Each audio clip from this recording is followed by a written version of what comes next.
Welcome to Talkin' Jets. My name's Ryan, and I'll be your pilot tonight. I am joined alongside my handsome co-pilots. I have Green Bean to my this way, and Matt O'Leary to my that way. Green Bean, how you doing tonight? I'm good, man. We're in good spirits. We're 1-0.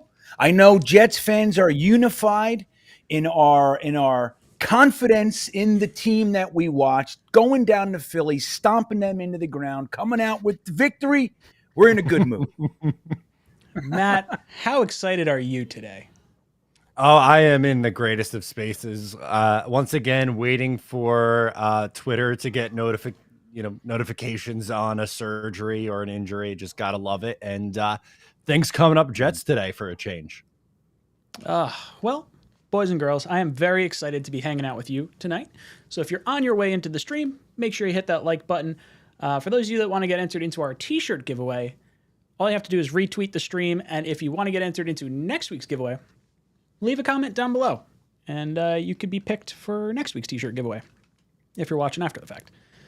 But all right, let's get into a few topics. Got a few on the docket here tonight. I think the big one we should start off with, Zach Wilson, successful surgery today, out 2 to 4 weeks. So that is like the best possible situation we could have had happen after the way he went down in the Eagles preseason game. I mean, we were 10 minutes into that game, and I think everyone's heart collectively sank as soon as we watched him kind of limp up, and it's like, okay, he's a little banged up, he's a little bruised, and then it's like, oh, he's down. Oh no. What happened? So the fan base just like imploded in on itself. So Green Bean, I guess I'll start that with you. How are you feeling once this news broke down? Guys in the chat, I do have a poll question going. What week do you think Zach Wilson will return? Week 1, week 2, week 3, or week 4 plus? You can vote on that in the live chat over there. But Green Bean, I want to hear your thoughts on this. Yeah, I mean, dude, I could not believe. And then how quickly the flood, the madness from every angle. It wasn't just that we had to, as a fan base, go like, come on, like, be okay. Like, what is this? Why is he limping? The whole thing. We couldn't just do that by ourselves and commiserate and kind of hold each other up. When one guy's strong, he holds the weak guy, make sure he's okay and comfort each other. No, dude, it was an absolute barrage from every angle. ACL tear. Doctors came out of fucking retirement to say, I know ACL tears, and that is an ACL tear if I've ever seen. And we heard it over and over and over again, and it was almost too much to take. I was live streaming. I literally, the second, like, it wore me down so much that during the live stream, people were saying, like, you okay, man? And I'm like, I'm really okay. I'm beaten. I'm exhausted from this one. Like, I am absolutely drained from the idea that all this hype lasted 5 minutes of the preseason. Like, I couldn't take it. So we got good news. Maybe our fortunes are turning around. Maybe the Jets get good news. Maybe it's best case scenario from now on. But I'm still nervous because I'm traumatized and PTSD all up in this place. But yeah, it killed me, man. Matt, how about you? How are you feeling? Yeah, Friday was miserable. Like, I went back because I know Green Bean was live streaming on Jet Nation, so I wanted to go back and see his reaction and and Jeremy's reaction, and it was very similar to mine. It was like, I can't believe what just happened. Like, there's no way that, it felt like our season was over 5 minutes into the year. Like, what the hell's going on? But tried my very best to continue to watch and focus on the game and try to pull out some positives. I ended up able to do that, which I'm sure we'll get into in a little bit. But yeah, really nerve-wracking. The Twitter doctors coming in from outer space to give their takes was a little bit frustrating. And then it was like, okay, good news the next day, which is great. But you still had to wait till they carved them up. And today they finally got in there, and it's what we were expecting. Now, it seems like week 1 is a major question mark. They're still kind of holding out a little bit of hope, but I would say it's probably unlikely. But more than likely, I feel like we're going to get 15 or maybe 16 Zach Wilson starts, which is a good thing. Yeah, dude, you had way more faith than me. As soon as he went down, dude, I went live. I turned off the game. I was like, I don't care what happens. Doesn't matter. Zach Wilson's out, season's done in the toilet. Like, Yeah. I went down that rabbit hole. I was just like, I am so upset to the point where, like, after I went live, like, Becca came home and I was just distraught. And she's just like, what happened? I was like, we lost the season. I was like, I don't know what happened. It's gonna be bad news. Good news doesn't happen to the Jets. I'm like panicked the whole time to the point where I actually that night I made a video that I had on cue for when Zach Wilson was going to be called out for the season. Yes, I had my 3 replacements locked in. I was like, okay, I can't just sit still. I'm going to go nuts. So I filmed the whole friggin' video. And I was like, okay, I really, really hope I don't have to release this. And I like sat on it. And then we hear like right around 11 a.m. that it's like, 2 to 4 weeks. I was like, I've never been so happy to delete a video in all my life. Man. But yeah, dude, it was a stressful like 12 hours roughly. Because I left work like pretty early. I was like, hey, like we got this big event going on. And shout out to the 2 of you guys that were at the event. That was pretty cool to see you. Actually, did you see the little kid that interviewed Sauce Gardner? Did you see that video? Adorable. Yes. So cute. I met his father at Black Bear the other day, and he's the coolest dude ever. Yes. He's absolutely going to come on here. He's actually a comedian as well, and he's going to be doing... I'm gonna forget his name. But the kid that was on the Sauce Gardner interview that the Jets released either yesterday or today... really cute, adorable interview. This kid's like asking him about like sauce and gravy and like real Italian kind of questions, and like really funny, worth a watch. But his father and I met last year at my work, and I was like, yo, what's up, dude? Like, I haven't talked to you in 6 months or whatever, and we're going back and forth, and he's gonna be starting a sports podcast at some point, and I was like, dude. You know what? Let's talk a little bit. We'll get you on here. We'll talk a little bit of sports because he's a funny dude. I think you guys would enjoy him.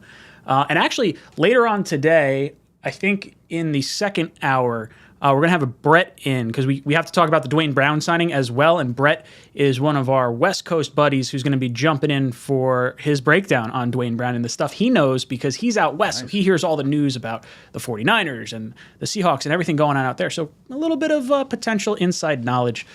From that as well.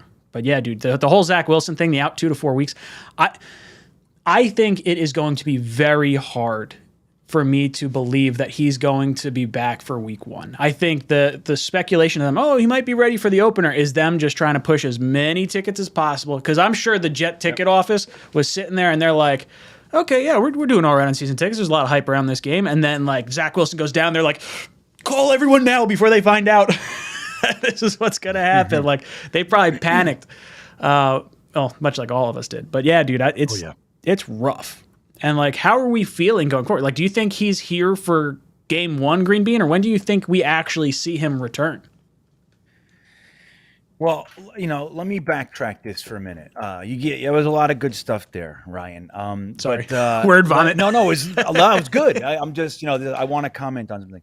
So how long did it take everybody to switch from the earth is, the world is ending to potential solution mode, whether it was, Flacco's Vinny Testaverde, we've been here before, or it was trade for Jimmy G, right? Like how long did it take you, Ryan? Like how long was it like 10 minutes, an hour, the next day? When did you switch flip the switch and jump over to, well, you know what we could do? Oh, dude, that was... it wasn't immediate. Like I did probably a 45-minute live stream after he went down, and like I started chewing on some stuff, and I was like doing a little research, but I was like, you know what? I landed on one of 2 options. I mean, I had 3, but the first one was like, okay, Mike White's going to start. That's the cheap option. Let's see what winds up happening, him or Flacco, on the roster already. My second option, which was like I'll go in order of what I wanted. Second option was like, okay, is there an outside shot that Mike LaFleur pushes to trade for Jordan Love from his brother in Green Bay, and we throw Corey Davis so that way they have another receiver to bring him in? But at that point, I don't really like it because you're talking about 2 young quarterbacks going head to head, and that like kind of divides the locker room. So I wasn't like super thrilled on that. But but option one for me, and it's easily the number one option, and that was trading for Jimmy G. And that was like all day I would have done that. You could have thrown a 7th round pick at them because the minute they have to cut him, he's got $25.5 million due this year, and they're going to cut him. And they're afraid he's going to Seattle. Oh, dude, they're afraid he's going to Seattle. They're going to have to cut him and not get anything. You throw a 7th round pick their way. They send him back to Mike LaFleur and Sally. He had his best statistical year under Mike LaFleur. And then he'd come here, Zach Wilson. You know, if he had the ACL tear, he would be able to sit behind Jimmy Garoppolo for a season or two, who also had an ACL tear, a good mentor to learn from. I think that situation for me would have been the route that I'd go if the worst case scenario thing happened. And at that point, the Jets don't have a lot of salary cap, right? Like, so to sign Jimmy G, you're talking long-term contract. You're talking like a 5-year deal to stretch out his signing bonus for this year, plus pay him next year. And then you'd have to determine, you know, next year it would be Zach Wilson versus Jimmy G for the starting job. But I'm glad it didn't get to that point. But yeah, it's crazy. On the doomsday scenario, that's where I was going. Yeah. And I want to hear Matt's thoughts too, but I want to, before it gets too far away, I think, you know, my solution was Joe Flacco, Vinny Testaverde, because I'm not sure how well you guys remember it, but like when Glenn Foley went down, like he had this fucking great game in San Francisco. We lost on a 98-yard touchdown run from Garrison Hurst in overtime or last second or whatever. Like he looked great. The whole team was around. Parcells loved him, and he gets hurt. And here in comes the lumbering failure himself, the interception machine, Vinny Testaverde. And I said, dude, it's over. Like this whole Parcells thing is over.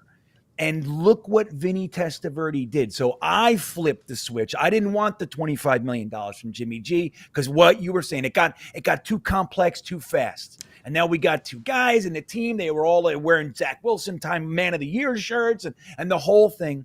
It's just like put Flacco in and he's going to win. And here's what I think is going to happen. This is the honest truth. This is what I think is that we're about to witness.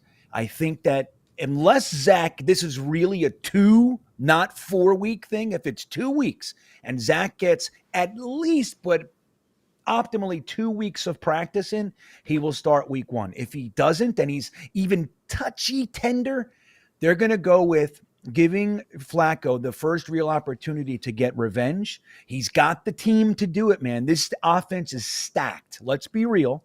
Okay, he knows how to get rid of the ball before the pressure gets there. He's a pro. He's got a strong arm. We got the weapons. They're going to give him the opportunity to get the revenge against the Ravens. He's going to do it. He's going to throw for 4 bills and a whole mess of touchdowns.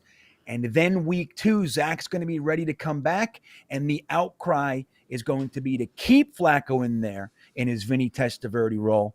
And then we're going to see Flacco do it again, and then he's going to start the rest of the season. That's what I think is going to happen. What do you think? Ooh, it's going to be impossible. Now, I'm not saying I want Zach out. I'm not saying that. I think that's what we're going to see. Or we're going to come back to earth. We're going to pull Flacco out for week 2, and then Zach's going to come in, not look as good, and then Jet Nation's split in half again. It's one of the two. Oh, Matt, I want to hear your thoughts on this. Okay. Jimmy, I was like spiraling with Jimmy G. Like I was going back and forth in my head. I was like, okay, like, well, yeah, he'd like probably be fine, but I'm like, do I even really care about giving up the draft asset and like taking on that contract? Like, I don't know. I was spinning my tires, and I think I eventually settled on I don't want Jimmy G. And then I was like, I think I'd rather just run Flacco or Mike White or whoever out there, probably Flacco, and just whatever happens kind of a thing, because it's already a lost season in a way without your quarterback. I get the idea of bringing in Jimmy G would help you evaluate the rest of the roster. It's kind of the same thing we heard with Josh McCown in 2017, and now 5 years later, we're still evaluating the roster. So for me, I think I'd have rolled with Flacco. And going forward here, if Zach Wilson's out for, I don't know, let's call it the first 2 weeks, and the Jets somehow upset the Ravens and then upset the Browns, or beat the Browns in Cleveland, I still think you have to put Zach Wilson out there in week 3. You can't not know what Zach Wilson is coming out of this year. That's the only important thing for this year. You have to figure out what you have in the guy you took second overall. It doesn't matter. Like, perfect example, the Giants in 2004 start 5-4 with Kurt Warner, and they have an outside chance of making the playoffs, but they realize, hey, we just traded for Eli Manning, was a first overall pick. We got to eventually see what this kid has. They put him in. He ended up stinking, but it worked out because he was their quarterback for 15 years and won a couple of Super Bowls. So ultimate thing here is you have to figure out what you have in Zach Wilson. Doesn't really matter what Flacco does in week 1 or 2 or however long he goes. But what's he going to do week 1? What's he going to do, though, from Matt O'Leary's lips? That's what I really want to hear. Oh, what is he going to do week 1? The other stuff was wackadoodle. But week 1 is what I'm really talking about. Oh, yeah. Flacco will play week 1, and he'll have a revenge game against the Ravens. He'll go for 250, throw a couple touchdown passes, and the Jets will win 20-17. We'll be going bonkers in the hangar. Oh, the Ravens are going to lose their cool because they won't have signed Lamar Jackson, and then there's going to be all this turmoil, and then the Jets are just going to come out and catch him sleeping because they're not expecting Joe Flacco to come out and punch him in the mouth the way he's going to do it. Love it. That's right. I love it. Got a little we are all feeling ourselves a little bit right now, and I love it. All right, I want to get into a few super chats that came in real quick, and then we'll move on to some other stuff. Shavanshu drops in, says, worried about Zach missing valuable reps. Could he be rusty for a few games, trying to figure it out while the haters and Mike White fans voice their displeasure? Yes, that's entirely possible. I think, like Matt and Greenbean kind of said, I do think we're not going to see him for the first 2 weeks. I think Flacco definitely gets the revenge game. They're not going to trot Zach Wilson out there against the Ravens. The Browns, I don't know. I think they're going to want to start Zach at home. And I believe the Bengal game is is that the Mangold retirement game? I think it is. I'm like almost positive they're retiring one of the jerseys that day. But that'll be a home game. So I think week 3 is when he actually comes back. But yeah, look, missing valuable reps is huge for a young quarterback when you have limited amount of reps that you're allowed to dish out in practice. And almost, even before the injury, I was kind of irritated with the amount of throws that Zach Wilson was actually doing in camp. Like when Patrick Mahomes went into camp, he was throwing like 100 times or 50 times or whatever it was. And every week we'd see, every day it would be, oh, Zach Wilson threw, 15 passes today. He threw 12 passes today. I'm just like, man, that's like not what I want to see. Like, I don't want to see White getting all these reps. I don't want to see Flacco getting all these reps. Like, everything should go to Zach.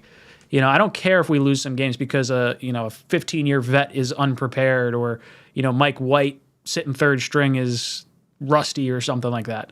Greenbean, your thoughts?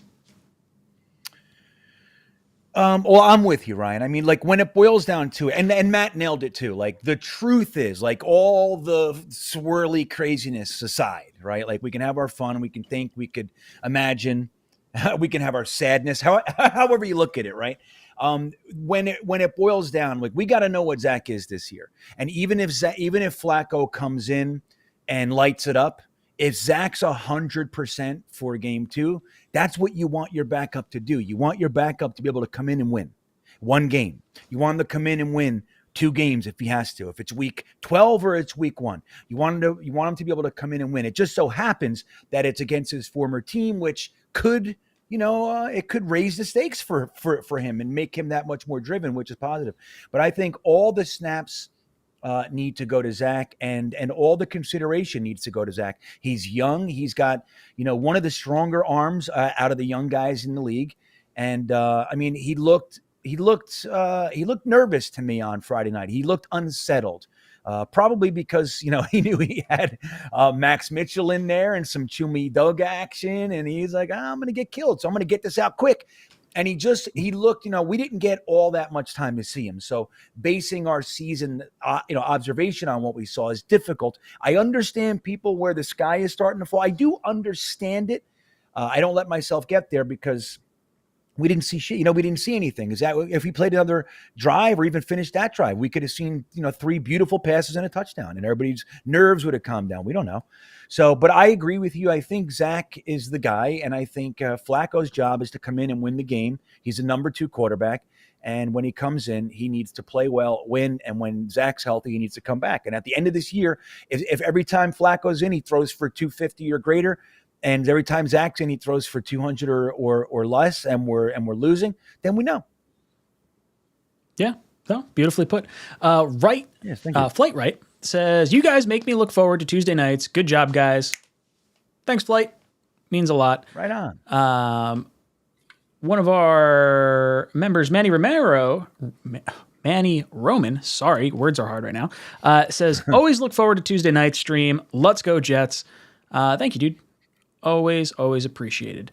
Everaldo de Jesus says, we're cursed, was my initial reaction. I almost cried. Literally, Zach, week 3 at home versus Burrow and the Bengals. Yeah, I think that's where I'm headed to. I don't think they try to start him on the road unless they wait the 3 weeks and they want to start him on the road in Pittsburgh because he won't have to play in front of the home crowd. It's sort of like a weird double-edged sword with how you want to start this.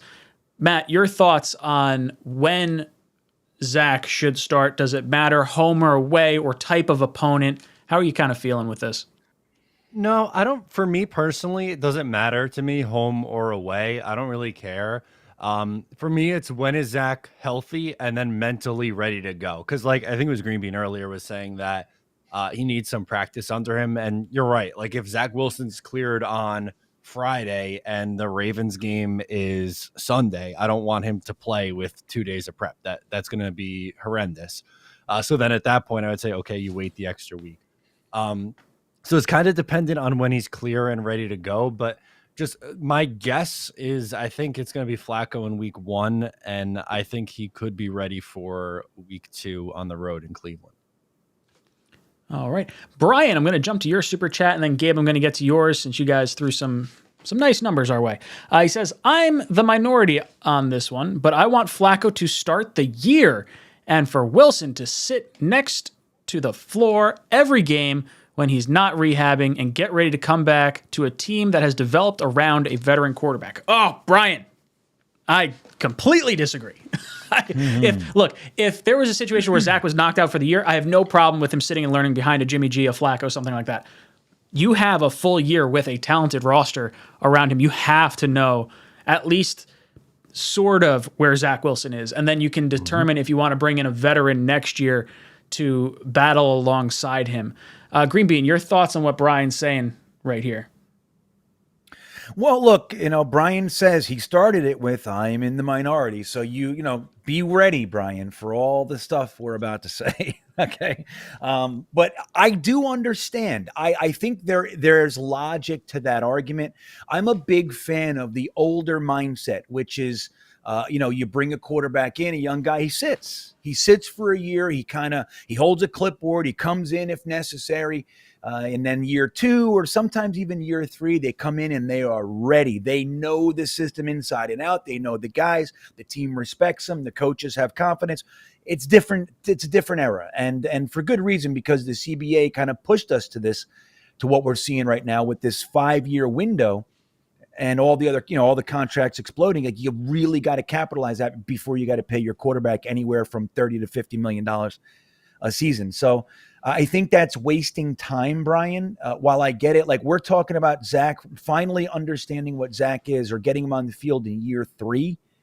Obviously we had him his rookie year, but with what you're talking about. So then it's year 3 and I don't know. It doesn't compute to me. It's if you have this young guy, you want to use him. You want him to get that development on the field. Year 3, taking these lumps with these guys, trying to develop rhythms with these guys. Then we have an excuse. Well, this was the rhythm year. He didn't know his receiver, trying to develop timing, all that sort of stuff comes up. I think while I understand the argument, and I'm not against it as a whole, my thinking is similar. I think in our current situation, it's not really the right thing to do.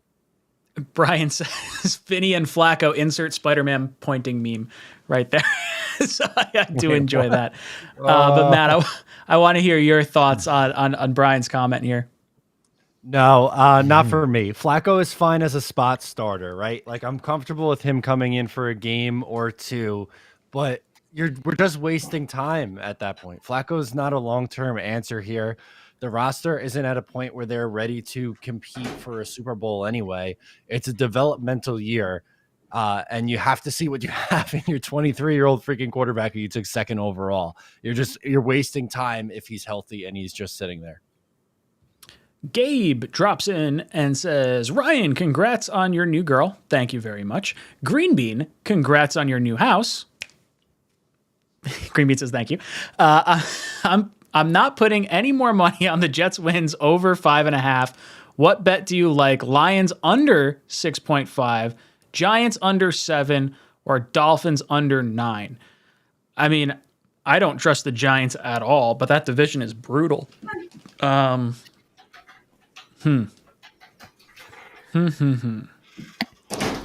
know what's funny? Yeah, Matt, how do you feel about these? I wrote today, so according to, I don't know if Gabe knows, but for my day job, I am a writer for Odds Checker, and they cover these kinds of things. And the Lions are according to BetMGM, the Lions are the most popular pick to clear their win total. So if you want to, that depends on if you want to ride or fade the public. I don't think I would touch the Lions number, to be honest with you. That 6.5 looks pretty spot on, but the Giants and Dolphins one's a little more appetizing to me personally. Yeah, that's kind of where I was going as well. Lou drops in. Lou says, I'm going to thank you guys with some money too. Hey, thanks. Play Zach when he's ready. Yeah, Lou. Thank you. Always, always, always appreciated. All right, let's get back in line. Where were we? Eddie Joe S had a comment in here. Let me just find it. Joe S says, Zach Wilson is the truth. He plays when healthy. I think that's kind of what you have to do. I don't think you run the risk of not potentially knowing what you have in your young signal caller. Just got to do it. RJ McPott, where are you? I saw that in here. Philadelphia was my first away game experience. Not going to lie, your boy was traumatized. Glad he's okay, because I almost was done with football for 2022. Dude, you and me both. When I saw him go down, I was like, I got to make content for 20 weeks. Not Zach Wilson. Like, this feels like the Adam Gase years all over again. This is terrible. Not a good game to be an away game at. Matt, have you ever been to an away game? For the Jets, no. I have not. The only away games that I've gone to in my sports fandom was Mets, but I've never been to a Jets away game. I went to Jets Dolphins in Miami one time. It actually wasn't too bad. Their stadium's not too bad. It's really tiny.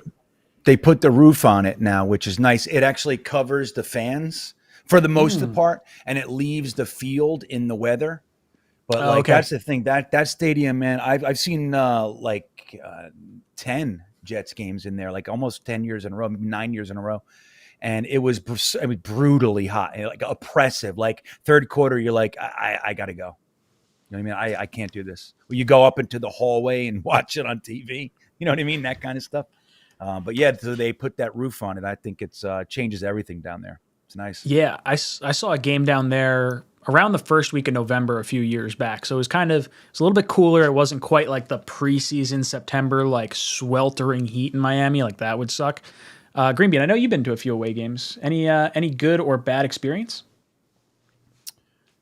Yeah, I was. I have lots of bad experiences. The Jets always lose. Now I was at one Miami game. I was at the first Brett Favre game, where he threw that like late touchdown to Chancey Stuckey, and it was unbelievable because we were playing against Chad and the whole thing. I feel like it was opening day. I might be wrong.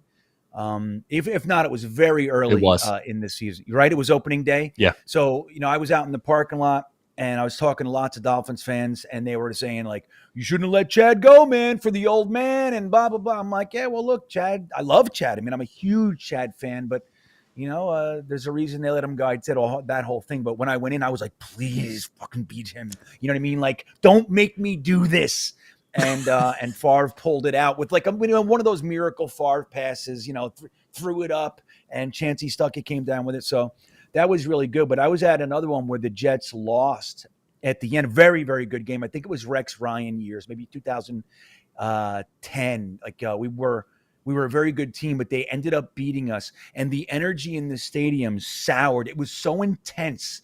Like, but it became very negatively intense. And like Miami fans were like throwing shit, and they were like so excited.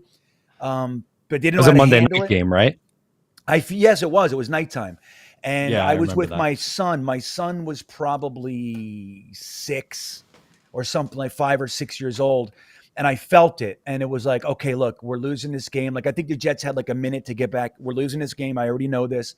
Let's go. And we started walking out before the crowds.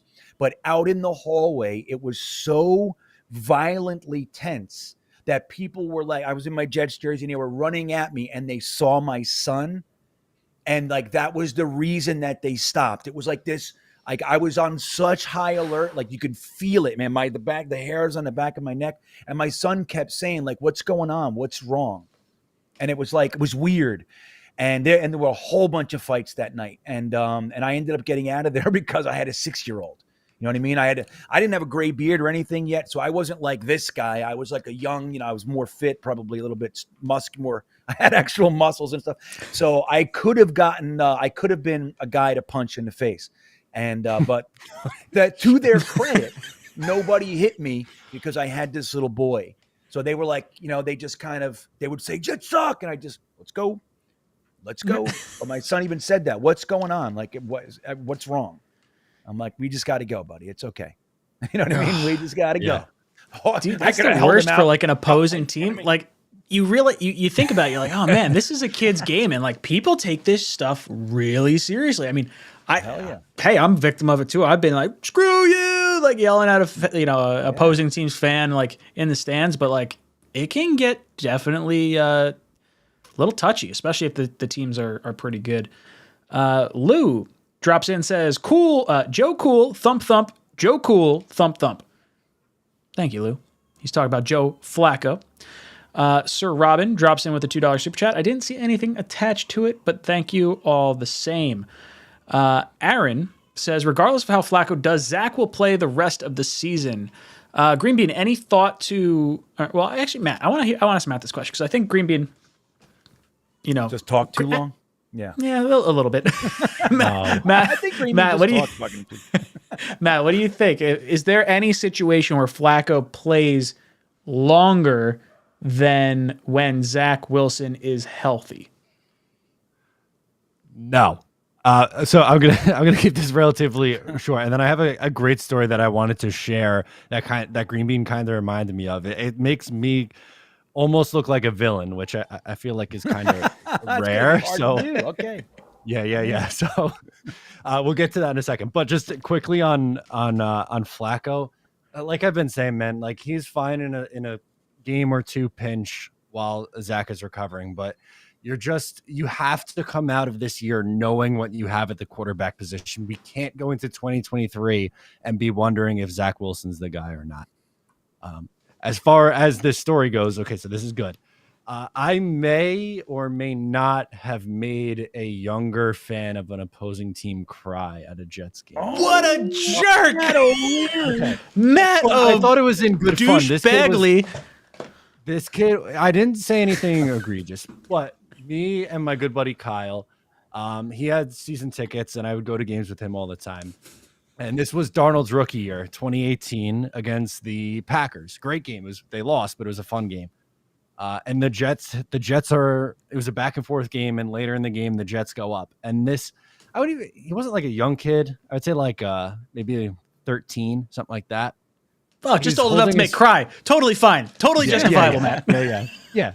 So he's holding up his phone. He's literally, I think they Facebook Lived the entire game. Like, I don't know how they didn't get copyright taken down or how their phone battery lasted that long. But the whole time they're holding up their phone and streaming on Facebook like hours. So the Jets go up. You know, it was an early game, so there was a few beverages had in the parking lot, and you know it's getting late in the game. And me and my buddy, all we started chanting Facebook Live, louder and louder and louder and louder. And then we see the kid's mom like puts her arm around the kid, and she turns around and is like, he's like mouthing like he's crying, and we're like, oh my god, no. And then like later she turns around and is like, no, like that was funny, like that wasn't me. Like we could have been dicks and said like awful, inhumane things, but like Right. even she was like, that was kind of funny, but like, can you not? Because he's clearly upset. I was like, yeah, Sensitive I'm little sorry, kid. I was such a douchebag there. Yeah, I think you were all right. That's not bad. I don't Well, think hey, it's all good right. I think kid. you're a big old Now he meanie. knows. That's what it is. Now Yeah. the kid knows, Matt. You put him in his place. I did. I hope he remembers. Right. People He's don't gonna forget. tell it. He's telling that story for years. How long ago did you say that was? In 2018. So I was just out of college. In 2018, yeah. I was young. I don't know. I was a dumb kid. So that kid is yeah. He's like so he's in his teens probably. Yeah, he's probably telling that 18 story. now, I would guess. Yeah, 17, he's yeah. like right. So Oh, that like, guy on telling the story. internet that's a Jet fan? Yeah, he Yeah. made fun of me. bullied me Sharpening like his 5 knives. years ago. Oh yeah. He's like, I'll show you. He's got a like the guy sharpening wheel from with an axe. Billy Madison putting the lipstick on. Yeah, It's like, exactly. he's got the list. People to kill. It's just like, oh God. Yeah, number 1. Jesus. That's funny. Keith Good- Knowles. No, That's a good. funny story. Oh, that's great. Keith Knowles drops in, says defense solutions. Love the show. Thanks, Keith. Defense solutions. Play better. Jeez. Have Agreed. Carl Lawson out there. I don't know. Quentin Williams looked all right. You did. You know what I think, and this was the big culmination. I'm gonna tilt my hand and tell everybody the conclusion in my podcast this week. It's a big deal. So this is what I've come up with for everybody. Anybody who hasn't seen it, check this out. Ryan, take a listen. All right. The Jets are we're going to find out this year that Robert Saleh is actually the guy. Remember, Rex Ryan said all this stuff. Then he got on the phone with with Saleh. And the next day he was saying, I don't know, man. I talked to him. He's got a plan, baby. This guy's for real. And so Robert Saleh is the real deal. And we just don't know it yet. He understands where his team is. He's not getting antsy. He's not panicking. He already knows that the entire league knows that they can't stop screens. They can't stop wheel routes. They can't stop tight ends peeling off their blocks into the flat. They can't stop that. So he's running that defense just to get his guys Sauce and Jordan Reed, everybody playing time together. We're just getting our legs under us. We're just getting the juice flowing and all that sort of stuff. We're not starting 14 rookies again this year like we were last year. We got vets all over the place, sprinkled in with some young talent. Some of them who have been here for 2 years and can do this.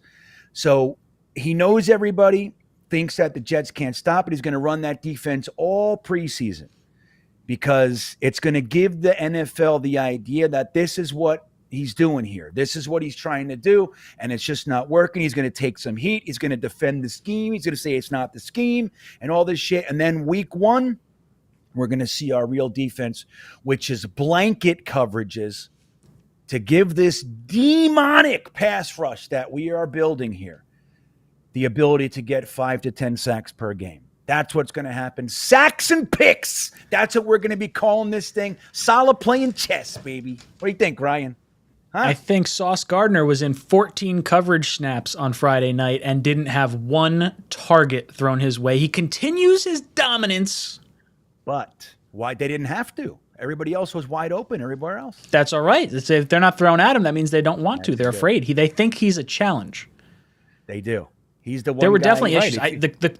The Quincy Williams hit out of bounds early on. I was like losing my top over. stupid. And then the Whitehead no wrap up, just go for the hit, scores a touchdown. Like, dude, come on. Sloppy game. Sacks and picks. You heard it here first. Sacks Nice. and picks. I see our buddy #sports in the chat. What's up, Mario or Paul? Whoever's over there. Hey, Good to see you guys. If you guys. guys like a want to see a decent, halfway decent. Yeah. Bills channel. Well, you know what? Those taking it- 𝐒𝐿𝐽𝐿𝐽 over there. Yeah, no, I'm they're going to guess good it's dudes. Mario. I think it's Yeah, Mario. he's usually Ryan. hopping in. That's- Oh, it is. There he yeah. goes. There he They're good goes. guys. Okay, good.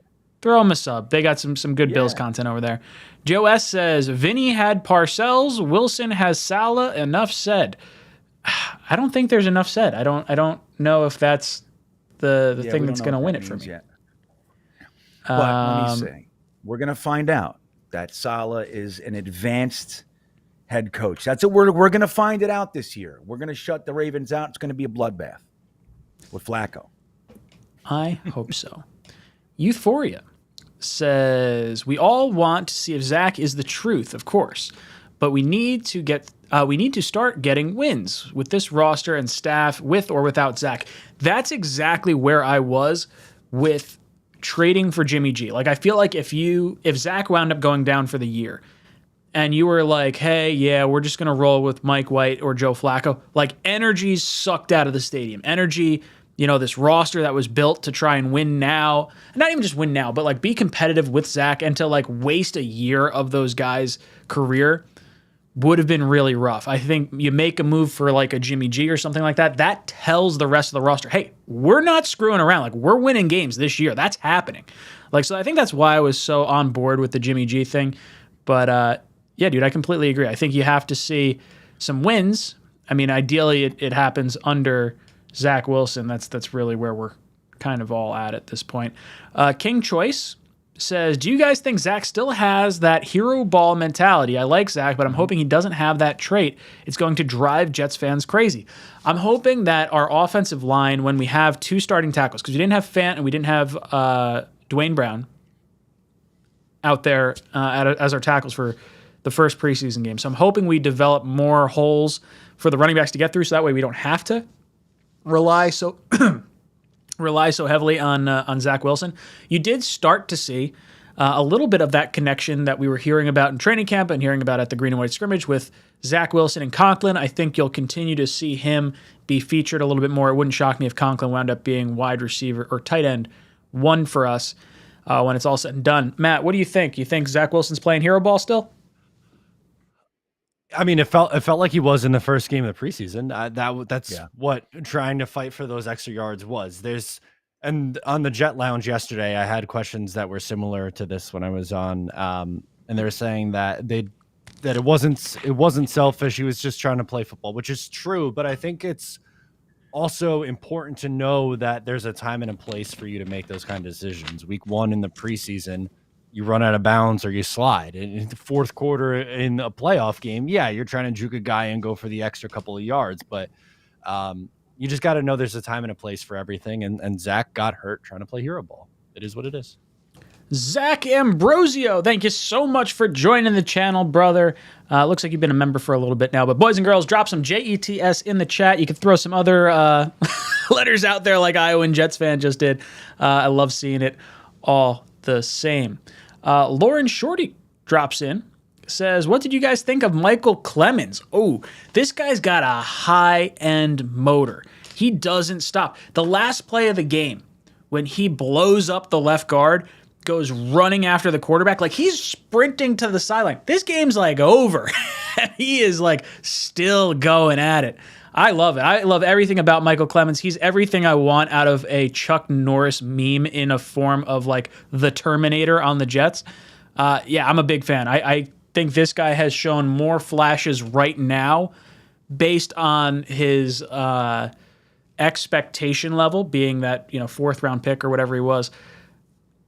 I like that more than what I have seen so far out of Jermaine Johnson, because I think the hype is a little bit more for Jermaine Johnson. So I think the level of expectation is a little bit different there, but I love the 𝐒𝐿 Clemmons pick.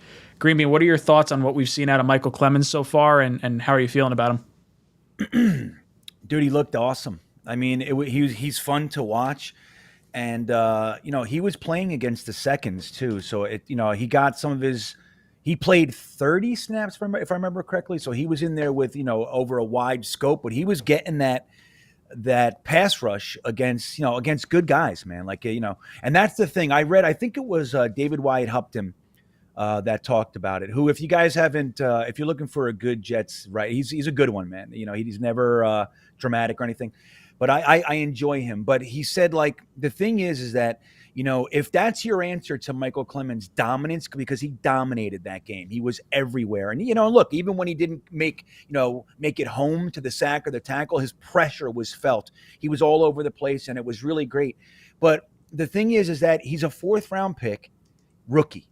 And he's going to have to dominate the 4ths and 3rds and 2nds before he can get more playing time with the 1s.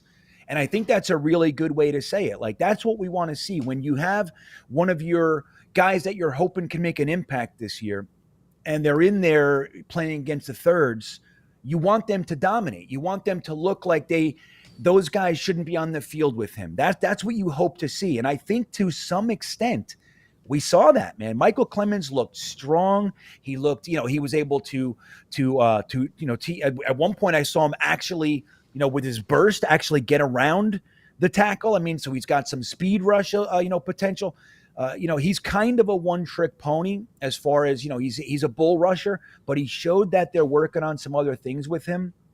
But his bull rush, boy, he is legitimately powerful. And I can't wait to see him in real games. He looks like the guy that knows how to come up when you need him to. Like, he got that sack that could have been a safety and ended up being on the 2-yard line. We needed that, right? Like, that's the time when you want your defensive ends to get their sacks, like on 3rd and 1, on the goal line, things like that.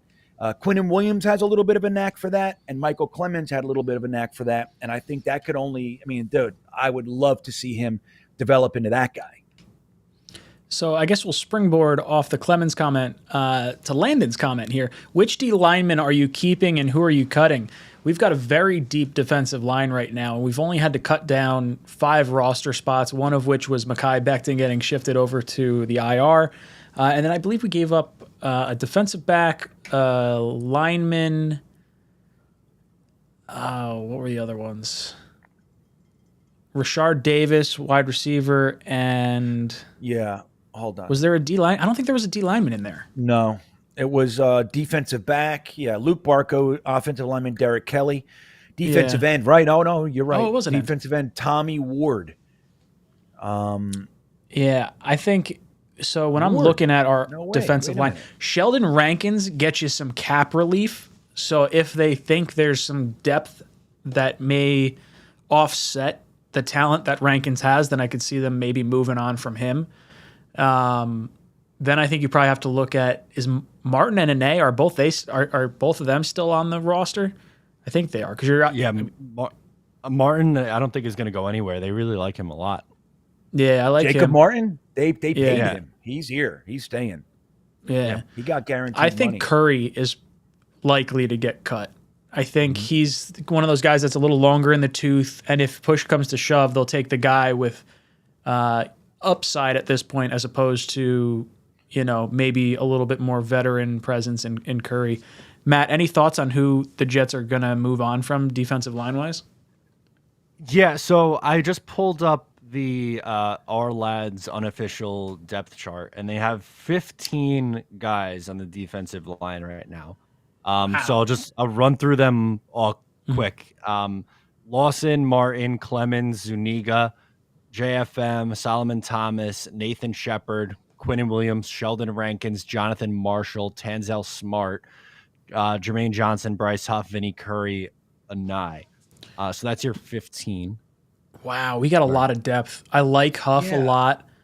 I like Martin a lot. I like... These guys. Oh, God. No, there's Timmy Ward. I'm sorry. It's Timmy Ward. Tim Ward. Timmy Ward. Cut. That surprises me, actually. Anyway, go on. Sorry. Zuniga? Zuniga's been flashing a little bit. I've been hearing his name a little bit. Yeah. I'm hoping, he's on a roster bubble. Zuniga's going to get cut if he doesn't show out, I think. That's right. Well, Zuniga's problem is not talent. It's hell. He has not been healthy for more than 3 or 4 weeks since we got him. So that's the problem. You know what I mean?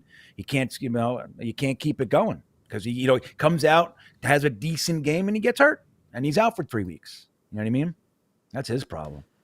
Jonathan Marshall is a 7th round pick. I think maybe he would be a good practice squad guy if you could stash him.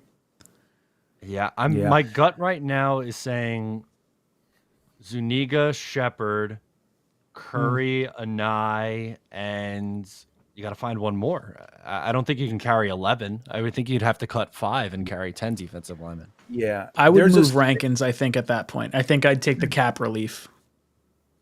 Yeah. Maybe. And Rankins is getting, look, I mean, he got pushed around a lot last year, man. He needs to show something in the preseason why we should keep him. But, I really think that Jonathan Marshall and Nathan Shepard are fighting for a roster spot, man. We might see Jonathan Marshall get cut, but Nathan Shepard, let me tell you, on that goal line, did you guys rewatch that goal line where they, I think it was their second touchdown? Dude, Nathan Shepard got blown, 5-6 feet, 2 yards the other way. Like he got pushed all the way down the line. And it was just, I mean, he was the guy that was his gap. And they pushed him 6 feet that way. It's like, dude, that's where you're supposed to be able to, at least clog it. If you can't make the tag, you at least clog that shit. He was, thank you. Right this way, sir. I guarantee he was the doorman. I guarantee the coaches were watching that, and I would bet he's in the doghouse right now. Michael, thank you for the super chat. He says, I think with Flacco starting against the Ravens would be a good thing. His experience would calm any nerves, plus he would stick it to the Ravens. Yeah, I think I like the idea of having the revenge game. Like, I like Baker Mayfield going against the Browns week 1. Like, that excites me. I feel like there's more juice to that. Like, there's always that, like, if you give me the opportunity to play a former team, like, I'm going to have more fire for that because they did me wrong because they let me go, and I'll show them. Like, that's the mentality that these guys are going to have. Now, Baker's obviously is a little fresher coming from just 2-3 months ago, where Flacco is now, 5 years at this point? Lamar was drafted in 2018. I think Flacco was there for 18 and then was gone in 19.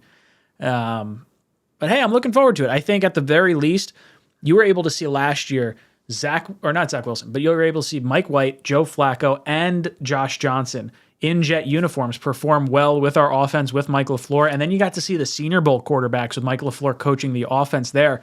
So it's not necessarily the quarterbacks it's not the coaches that are making the quarterbacks possibly look bad. Like the looking bad is definitely done on the part of the quarterback. So Zach's definitely got to step up a little bit. But I think Flacco is going to come out. I think he's going to be ready. And I think there's way more talent around this team this year than he's had the last few years of him being a backup / fringe starter with like the Broncos and stuff. Matt, your thoughts? We went in with Flacco? Hell yeah. I can't wait for the articles saying that the Ravens should have kept Joe Flacco and his mistake to switch over to Lamar Jackson. Matt, and this is the thing. I love that so much. And this is the thing.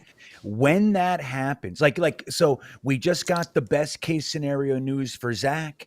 The winds of change are coming. When that happens to us, how many times? It's worst case every time, right? Yep. It's the worst possible scenario. That's what we get.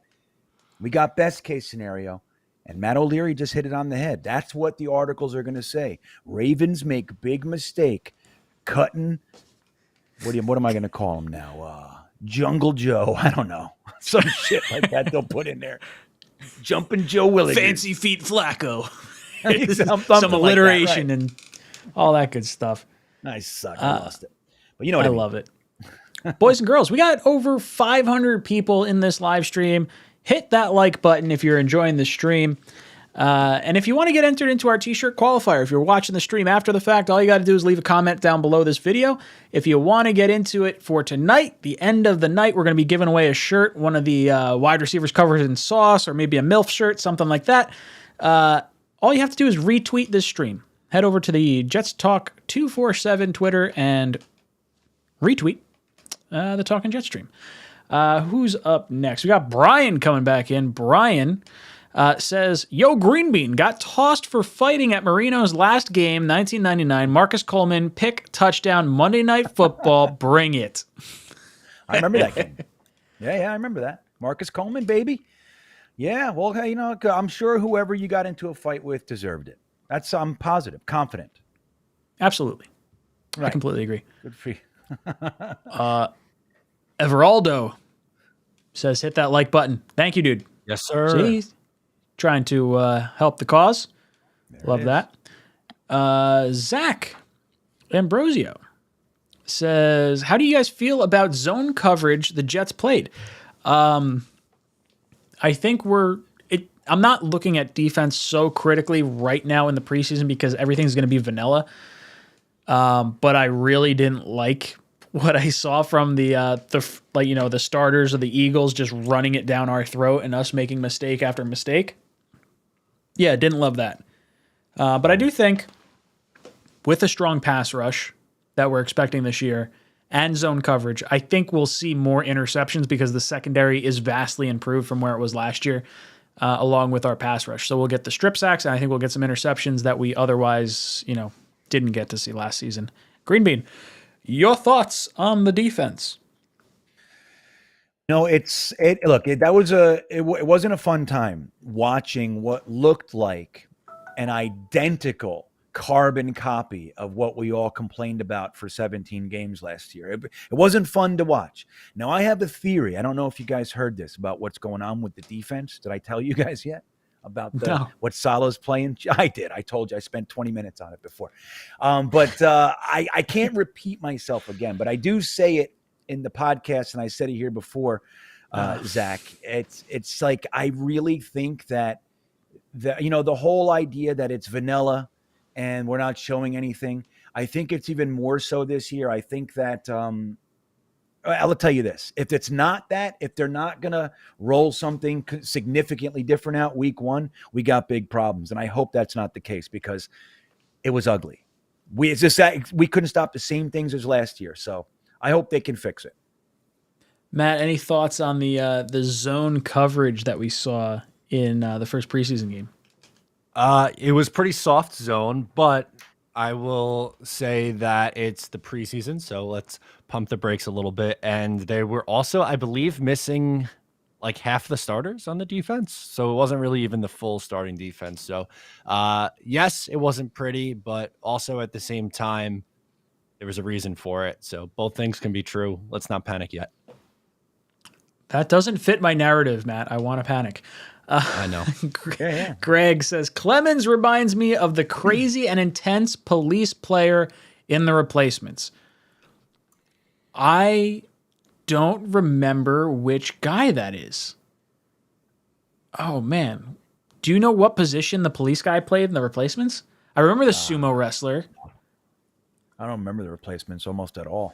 No. Oh, dude, that movie was on TBS great. every day, and I somehow never watched it. I always scrolled. What?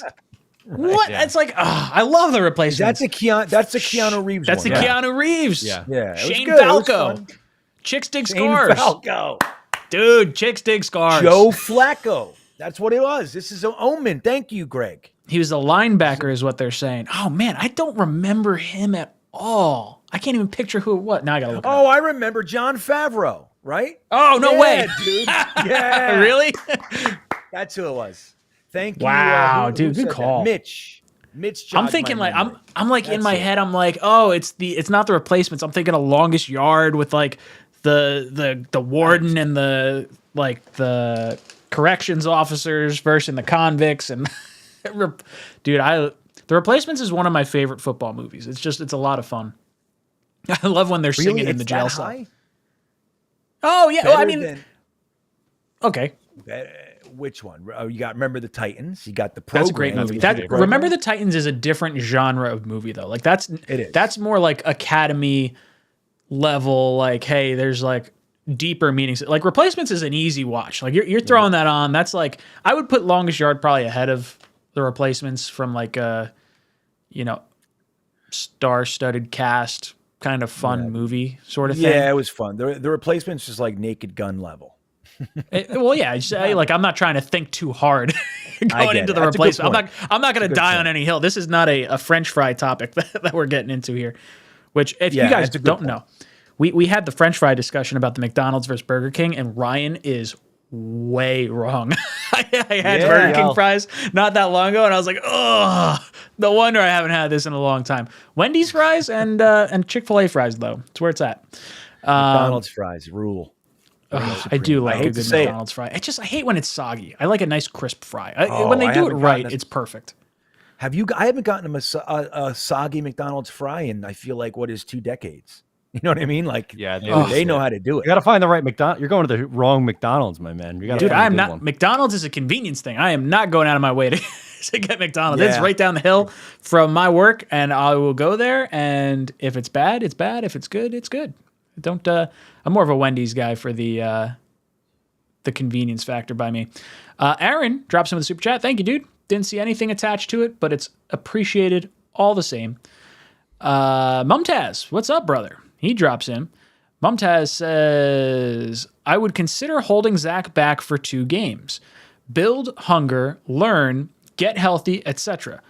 Don't take anything for granted. Can't get hurt again. Interesting. So it's almost like, I don't want to call it a punishment, but almost like a learning experience. Like, hey, dude, like we're going to ride the guy that's here for us right now. Sit down with the clipboard, learn your stuff. When you prove you're not going to throw any interceptions and stuff. Well, that's the thing, right? Like he was looking good in camp, but now I don't know how much stock to really put in camp because it's like a 2-hand touch thing all the time. And everything's like, wow, like this looks good. And wow, that looks good. And this, that, and the other thing. And then we wind up coming out against the Eagles and we get kicked in the nuts. Matt, what do you think? Holding back Zach for 2 games and let him get hungry and learn? No, I'm not about hold. I just wait until he's healthy. Whenever he's healthy, he plays. That's going to be the official Matt O'Leary stance. Whenever anyone asks, just copy paste. I might put that right here instead of this pennant. Get the bullhorn. Zach Wilson is Yeah, where the hell is it? It's someone in here somewhere, but I'm not about holding him back. Just does my voice sound like this? Oh, I like megaphone. Yeah, there you go.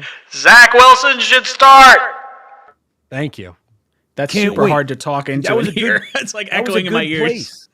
Ryan, that was a good place to when you said that. Zach Wilson will start. You should have hit your button. Can't wait. Oh, that was a good. I got my other buttons. I got my. What do you got? You guy's an idiot.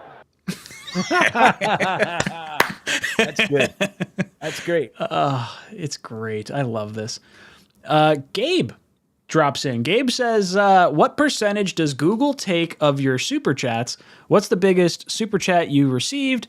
I will be in Denver this year for a Jets game. So Google and YouTube take 30% of all our super chats, our memberships, and then I'm not exactly sure how ad revenue works. I think there's some sort of ad split. I don't know if it's 50-50 or not, but we don't actually get to see that. But yeah, YouTube takes a nice little chunk there. But I think our biggest one that we received, we had a battle last year between, who the hell was it? It was Mutt Viles, and it was, oh my God, I'm going to forget the name.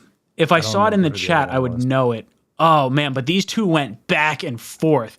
Like this dude's girlfriend almost left him because he super chatted like, I think it was like $200. It was like something crazy. And he's like, my girlfriend's pissed at me. I'm like, dude, thank you. That's awesome. But dude, don't ruin your your personal life for us. Files got a second mortgage for us.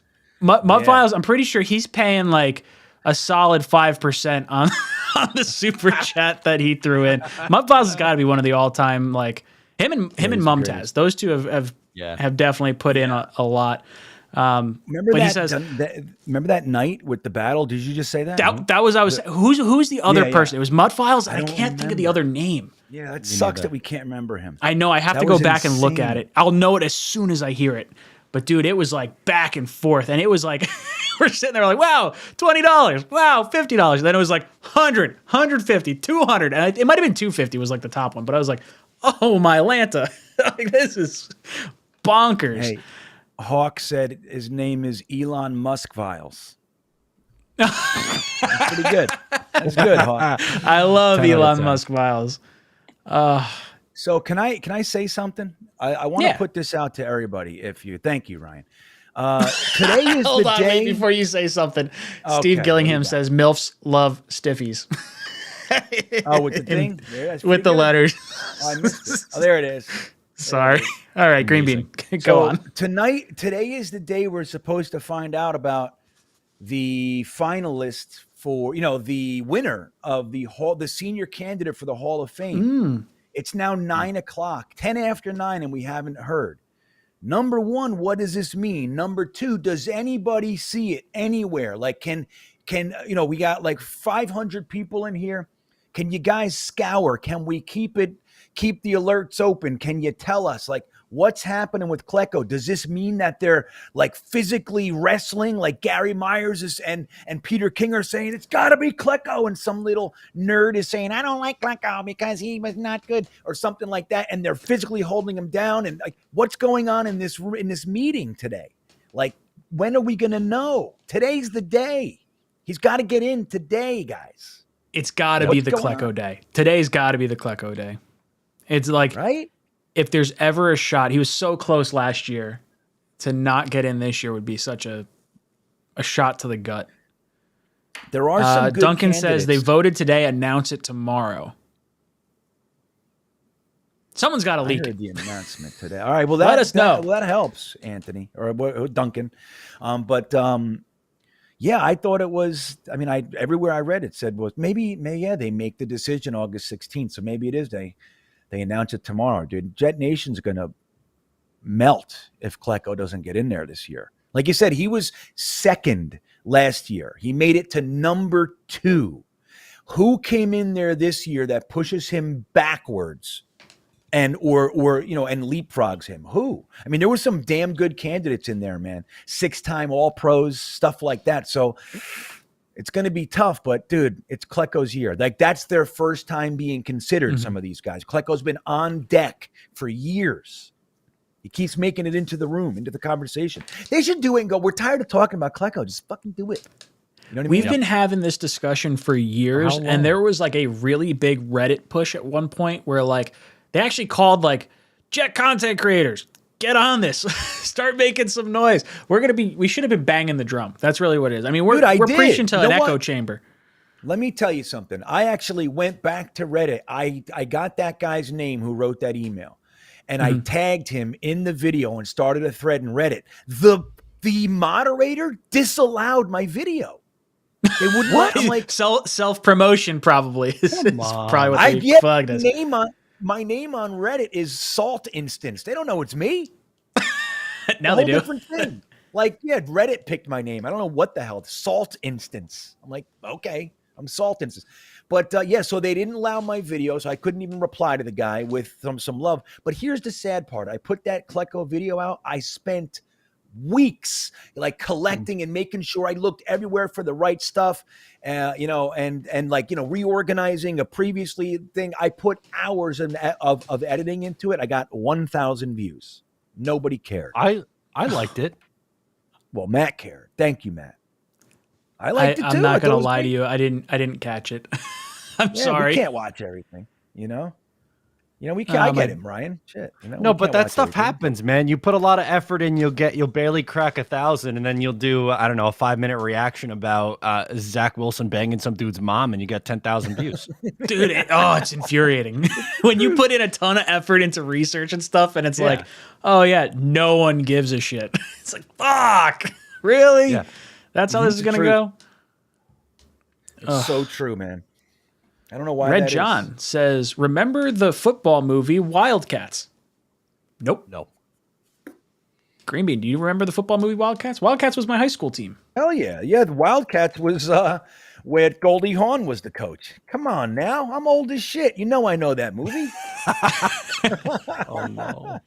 Andrew Yale. Andrew says, Red fellas, honest thoughts on any early concerns about Zach's durability. A bad right knee early isn't a great sign.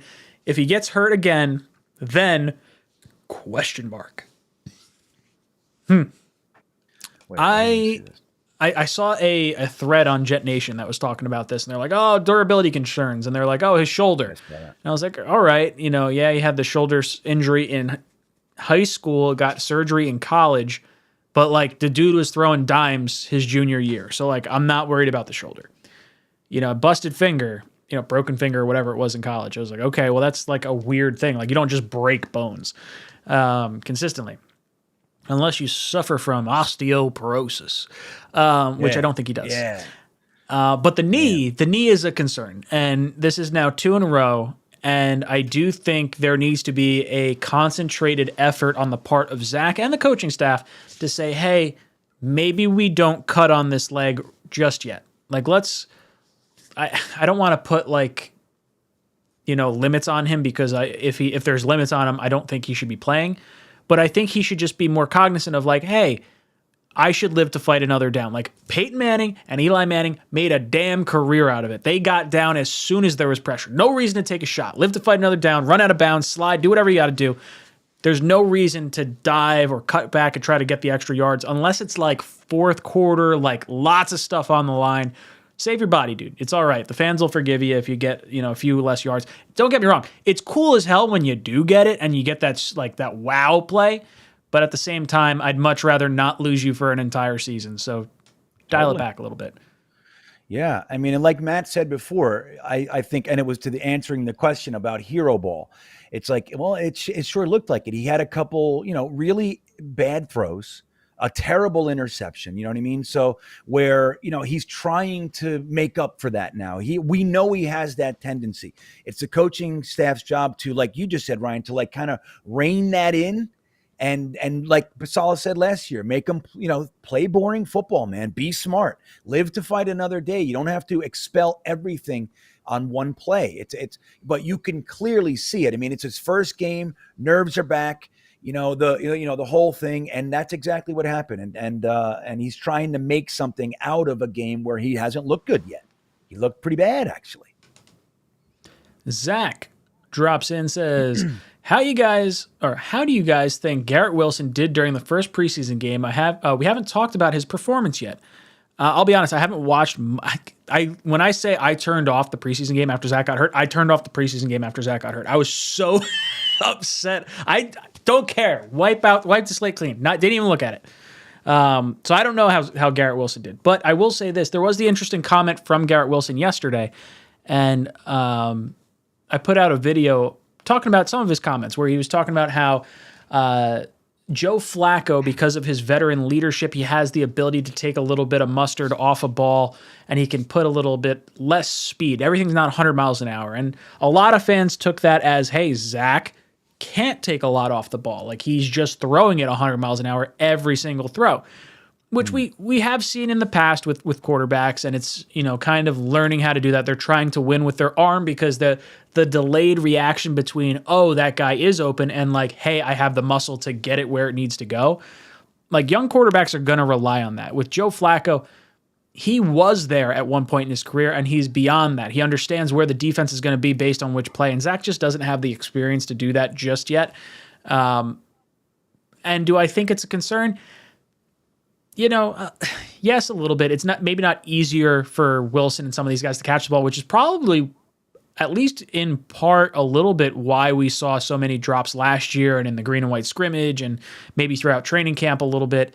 And Zach, that'll come in time. I'm not overly concerned. I like what I've been seeing out of Garrett Wilson, but again, I don't want to have to rely on him as wide receiver 1 or 2.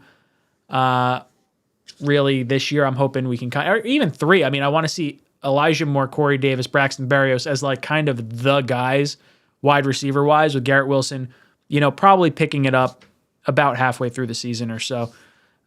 Green Bean, what are your thoughts on Garrett Wilson and his performance? Well, I actually spent some time. It was weird. I was able to watch the replay on the NFL site. I think it was the next morning. And then for some reason, I couldn't access it after that. So I wasn't able to watch for other players. But fortunately, as far as this question goes, I spent some time kind of focusing on Garrett Wilson for what I could. It's not all 22 or anything like that, but I watched him. And dude, he looks so good to me. And he's obviously, that was the first ever NFL action. But he had those 2 receptions, which were killer, great catches. And he had another one where he was wide open. He knows how to lose his guy. He can do it every time. He can lose his guy pretty much every single time. And I think that's, we haven't seen that in a long time. Coupling him with Elijah Moore, who took a little while to get going last year. Remember, he had the big drop week 1. But he had that stretch where he was a top 5 receiver in the NFL, like for what I think it was 6 weeks, maybe 5 or 6 weeks. So Elijah Moore kind of, having his feet underneath him with Garrett Wilson, who seems to me to look like he's already NFL ready. He really does. Now, game 1 of preseason, I get it. But he was playing against their ones, and he was toasting them, man. And I think his hands are gorgeous, even in the green and white, that the catch he had out of bounds in the back of the end zone was gorgeous. I mean, dude, I think he's ready, man. I think we're going to see a lot from him, and Flacco's going to love him this year. Kevin C. You missed it. Drops in. Kevin C. says, Zach being healthy.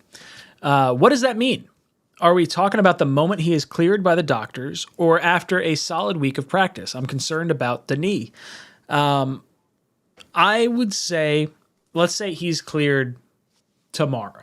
If he was cleared tomorrow, I would want, I think like Green Bean said earlier, 2 weeks of practice. Like give him a week healthy, training with the twos, maybe watching how Flacco goes through a week, and then the following week I would prepare him as the starter. So Matt, your thoughts? What does Zach Wilson being healthy mean? What do you want to see to then move on to him once he is healthy? Medically cleared and with a full week of practice would be my answer to that.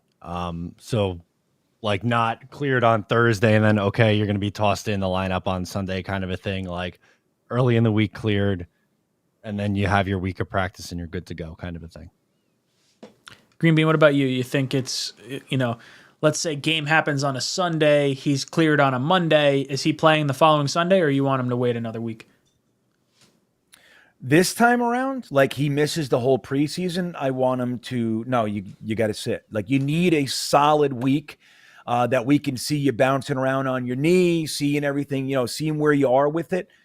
In the real reps with the ones and everything. If they can't do that, if they can't see that, you don't put him in, man. Now, if that's later in the season, we have 5 games under his belt, he gets a little twist, he's out for the week, and then, of practice, and he's ready by game day, you play him. But this particular time, I think is unique in that aspect. Like this is the preseason, man. This is it.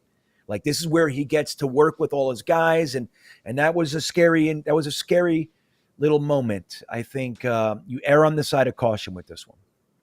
So I've got Brett backstage. I want to go to DeJesus's comment real quick, and then we're going to jump over to Brett. Brett, give me a thumbs up if you are ready. All right, cool. So Mr. DeJesus says, any thoughts on Chris Streveler yet? I really don't have that many thoughts on him. He's the backup quarterback, right? Like the third string guy. He was electric, man. He played with reckless abandon. You didn't know what you were going to get on play to play. It was lots of fun. He's like, I don't know. I forget. It was, what's his name? Connor Rogers, who said he's like a more fun version of Taysom Hill. And I like that comparison. That's a nice. But would we get rid of Mike White for Streveler? What do you think? Maybe trade Mike White for his 6th. I would. You know what I mean? If you could get a pick for White, I don't know how you don't try to get a pick for White, because you're rolling with Flacco, right? Like you're not putting White out there. Interesting. All right, let's jump over to our 4-way panel with our buddy Brett. Brett, what's up, dude? Brett you guys? knows a little bit about the West Coast and our newly acquired tackle. This is not the right camera angle that I'm supposed to be looking at right now. Sorry, you're seeing my behind the You guys scenes. hear me? I can hear you loud and clear. There we go. Brett, tell us a little bit about Dwayne Brown and your experience with what you've heard from him out west. Yeah. Well, as you guys might know, I used to live in Seattle. So I was there when Jamal Adams got traded. And that was quite traumatic for me. I just want you guys to know that. Having to live in Seattle when the biggest trade, as far as I can remember in Jets history, happened, and he came there, and it was like I just hated him so much, and yeah, it was really rough what he did to the team. But yeah, living in Seattle is a really isolated place. It's funny, I'm wearing this blue shirt, but anyways, so with Dwayne Brown, yeah. Watching him, I actually think back before he was on the Seahawks, when you think about him on the Houston Texans, and you know, his feet movement, it's like really short strides, and I think that plays really well, like the lateral movement he's going to do. And then what he'll do, he'll just like slap somebody and then move on to the next guy at the next level, which I really like that. And I remember I had Arian Foster on my fantasy team back in 2010, around then. And that's kind of what I envision, you know, for the Jets. I know he's obviously older now, but if he's going to play at a high level, you know, in that system, you know, I'm hoping a guy like Breece Hall, Michael Carter, when they run to the left side, you know, it's going to be that kind of thing where it's like he'll run around, the running back will run, and then he'll kind of like take another cut and then take it upfield outside. That's what Arian Foster used to do. I think that's what Dwayne Brown's going to give. Now, talking to, you know, I live in LA now, of course. But basically, yeah, I want to give a shout out to my friend Dan in Seattle. He basically told me that, you know, watching Dwayne Brown last year, it looked like he slowed down a bit. Now, I did a little research. I was watching, I think it was called Brendan Nelson, Seahawks Brendan Nelson. There's a YouTube channel for the Seahawks, a Seahawks fan, a pretty informative channel. He was saying that eight sacks that he gave up, 4 were on Russell Wilson. And then he thought the other 4 were on Brown, but he picked it up towards the end of the year. That's what he was saying. You know, watching the Seahawks, especially when I lived there 2 years ago in the 2020 season, which was a weird season, their offensive line wasn't good. It was not good. I know they had Shell on the right side, and he was playing better than he ever did when he was on the Jets. But, yeah, it did seem like even that year, which was supposedly Dwayne Brown, a really good year for him, it seemed like he was running around quite a bit. But did you guys watch obviously the Dwayne Brown interview today? I didn't get to watch it. I know he was on the field the last, was it 2 days, or he just started actually like participating today? I know he was stretching and stuff yesterday. Yeah, I didn't see it. Yeah, I think they're slowly working him in. But I watched his press conference today a couple times. And, I mean, it seems like he's kind of in line with what I'm saying. You know, he was talking a lot about early on in his career and how Saleh was there for a big part of that. So he's seen him operate in this system. And Saleh wasn't a defensive coordinator there. I think he was like, I don't know if he was quality control coach, I think. Yeah, so he was kind of like touching everything at the time. Yeah, so I think what you're going to get is a guy who moves around really well. I think better than Becton. Now, look, when you look at Becton, like I have, and I wanted to talk about this. You know, I really had a problem with just everything about how we handled Becton, the fact that he was wearing a brace before he got injured. Like that to me signaled something was up with this guy. They were bringing Dwayne Brown in before he got injured. So they obviously weren't thrilled with what he was doing, whatever it was. It didn't seem like, and I know like they referred to Becton saying, you know, he was working his way into shape. And it's unsensible to me that a professional football player, a first-round pick, would have to work his way into shape in training camp, you know, and that's what you're getting from Dwayne Brown. You're seeing a guy who's going to be a pro. He even said, like, I am here. I've been working out.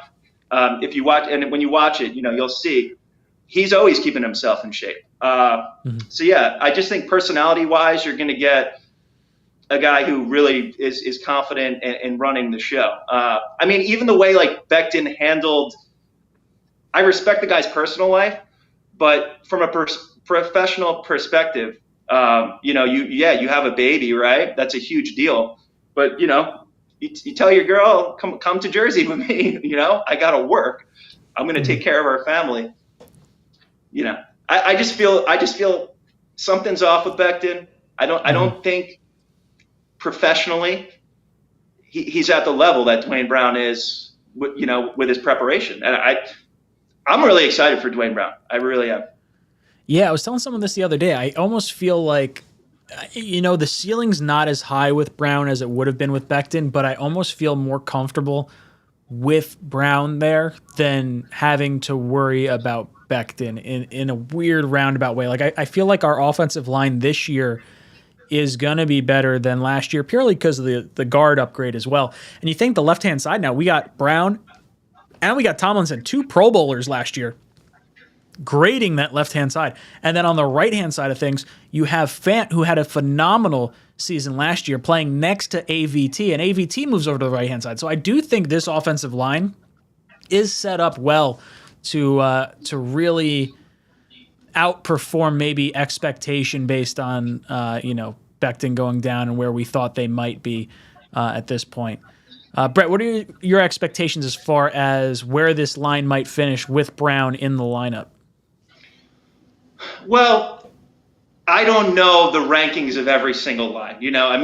I follow a lot of the West Coast teams. I live here in LA, so I went to the Rams game last year, the playoff game against Arizona, and I could tell you that game was the most one-sided game I'd ever seen, other than a Jets game against Arizona, which I know Green Bean and Matt will remember, where Anquan Boldin got his head knocked off in 2008. And Revis had a nice touchdown return. That was Eric Smith. Yes. Yep. But it was a really one-sided game, and I don't really, not to talk about the Cardinals or anything, but the Rams O-line was able to run the ball. The Cardinals O-line was unable to run the ball. I don't really follow the other divisions as much, other than the AFC East and the NFC East. But the Niners, obviously, we watched them last year. A lot of it is the system. I mean, it seems like these teams, they lose guys, they plug them in. They didn't seem hesitant to lose Tomlinson to us.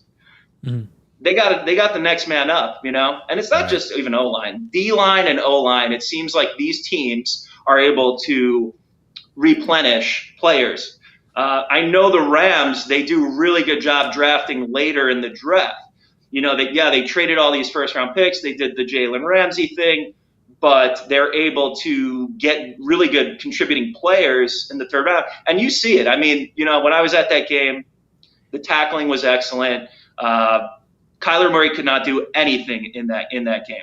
The whole team was like lost out there. It was obvious what I was witnessing.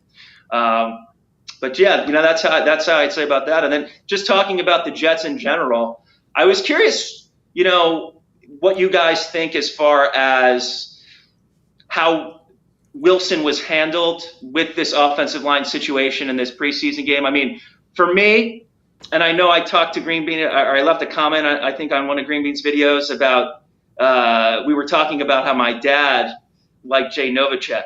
We were talking about the importance of tight ends. And another thing my dad told me very early on was that preseason means absolutely nothing. I mean, when I was 10 years old and I was watching football and I tried to watch a preseason game, I couldn't get my dad to watch. He would not watch. We watch every regular season game, but not going to watch preseason. And because preseason is proven to be meaningless. I remember 1994, the Jets they had Pete Carroll as the coach. They went 5-0 in the preseason. Apparently there were 5 games that year, from what I remember. And they were a 4-12 team. The preseason meant absolutely nothing. They had Browning Nagel at quarterback. It was all, they hyped up the team. Yeah. So, I mean, for Zach to be out there in this situation the other day with no starting tackles, it's irresponsible to me. And I see that, Saleh in his press conference after the game said Zach got a little greedy. And frankly, while Zach should have ran out of bounds, I mean, and this is going to a deeper level, which I wanted to bring up to you guys. It's like this all gas, no brake thing. Okay. Now I sell cars right now for a long time. Okay.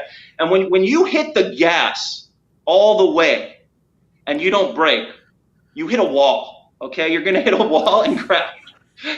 And that's the mentality that, yeah, I mean, I understand we want to get better every day, all that stuff, but all gas, no brake to me, it seems like just a saying, but you know, you have to be tempered in how you train. I mean, you look at Carl Lawson got injured last year, just training like an animal, like a maniac, you know, going 100%. You have to have some level of self-awareness, control. And I do feel that Saleh really is to blame for this whole situation, because when you have that all gas, no brake mentality, you can't say he's greedy, that Zach's greedy when he's on the field trying to make a play. Yes, it's a preseason game. Yes, he should have a scope of the bigger picture, but you're preaching that with your little t-shirt that has that oval, that ridiculous oval, which I just can't stand, that stupid AGNB thing, you know?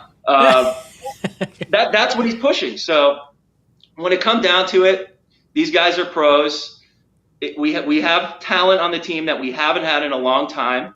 And I think that the challenge for Saleh is really to manage his personnel, because we have so many defensive linemen, right, that we're hyping up. But these are guys who have played in the league, a lot of them, you know, along to go with these rookies. You got Solomon Thomas, you got some of these other guys, Vinny Curry, you know, these guys who play in the league, you know, even if they're not first round, they didn't live up to the first round pick.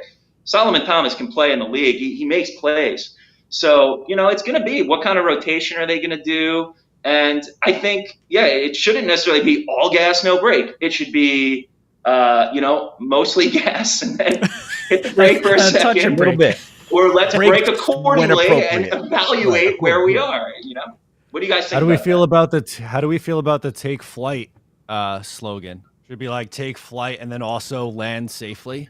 And make it a little bit more appropriate. You can't, yeah, right. Slogan. Like you can't. The all gas no brake. I think it's a mentality of like, hey, you got to be all in. I understand it. Like, you know, maybe giving Zach a little bit of flack for like, okay, you got to protect yourself, or you know, maybe he's trying to go the extra mile. Yeah, but like he's a young guy trying to make a play when like his team just gave up a touchdown. And he just had the interception the series before. So to like try and I get where they work. Should they have protected him? Should they have let him play behind two backup offensive tackles? Like there's things to criticize for Saleh and LaFleur and what they did, but I think it was important for Zach to see reps, and I think it's just a weird freak injury. That's kind of where I'm at on that. Brett, we got a few other super chats to get to. Any closing thoughts, and where can we find you if people want to know more about you? Oh, well, if you go to my IMDb page, it's imdb.me/Brett Ashley, BRETTASHLEY. You can see some of my movie demo trailers that are there's. I have a couple on there. There's more coming out. And then in 2023, you know, you're going to see me. You're going to see me on your analog TV if you're a green bean in his house. That's right. I love Only it. analog for me. Brett, thank you so much for jumping on with us. We love the insight about Dwayne Brown. We'll take it easy, brother. Later, man. Later, guys. Very cool insight into the Dwayne Brown signing. So thank you, Brett, for jumping on with us. Let's hammer out a few of these super chats. Well, Aaron, I'm going to jump over to I'm you. sorry, real quick. Ryan, real quick, if we could, just before we like kind of lose the whole Brett thing, I just want to say like it is an exciting thing to you know, the idea of what he was talking about with that consummate pro thing. Like, you guys know I'm a Becton fan. I'm a Becton supporter. I want to see him work out. I think his ceiling is through the roof, all that stuff. But there is a certain comfort that comes with, like you mentioned, with having the two Pro Bowler guys, these pros just come in. We have kids all over the place, and that the vets that we brought in, and this includes Dwayne Brown now, they can kind of settle this thing down. We're not looking at hyperactive and, you know, they have to learn to calm their nerves and all that shit. These guys are coming in, Laken Tomlinson and Dwayne Brown, and they're kind of taking some of that angst away for a fan like myself. Like I'm like rooting for, I hope Becton's okay, like all that shit. And that being removed, there is a certain level of comfort that comes with that, which I think is, what Brett mentioned. And I think that's something going into week one, especially now with the Zach situation. I like the way that the Jets handled that. With bringing him in, and I think it's going to bode well for the team overall. Yeah, I think the confidence and the preparation and the professionalism that Brown is going to bring to this team was definitely highlighted by Brett, and I think that's something that we didn't really get to see from Becton because he was the top overall, number 11 pick. He was kind of like handed the starting job and all that good stuff. Next year, he's going to have to fight for that, and I think Brown, especially having the context, right? Like you had the 8 sacks, but to hear like 8 sacks and 4 were on Russell Wilson.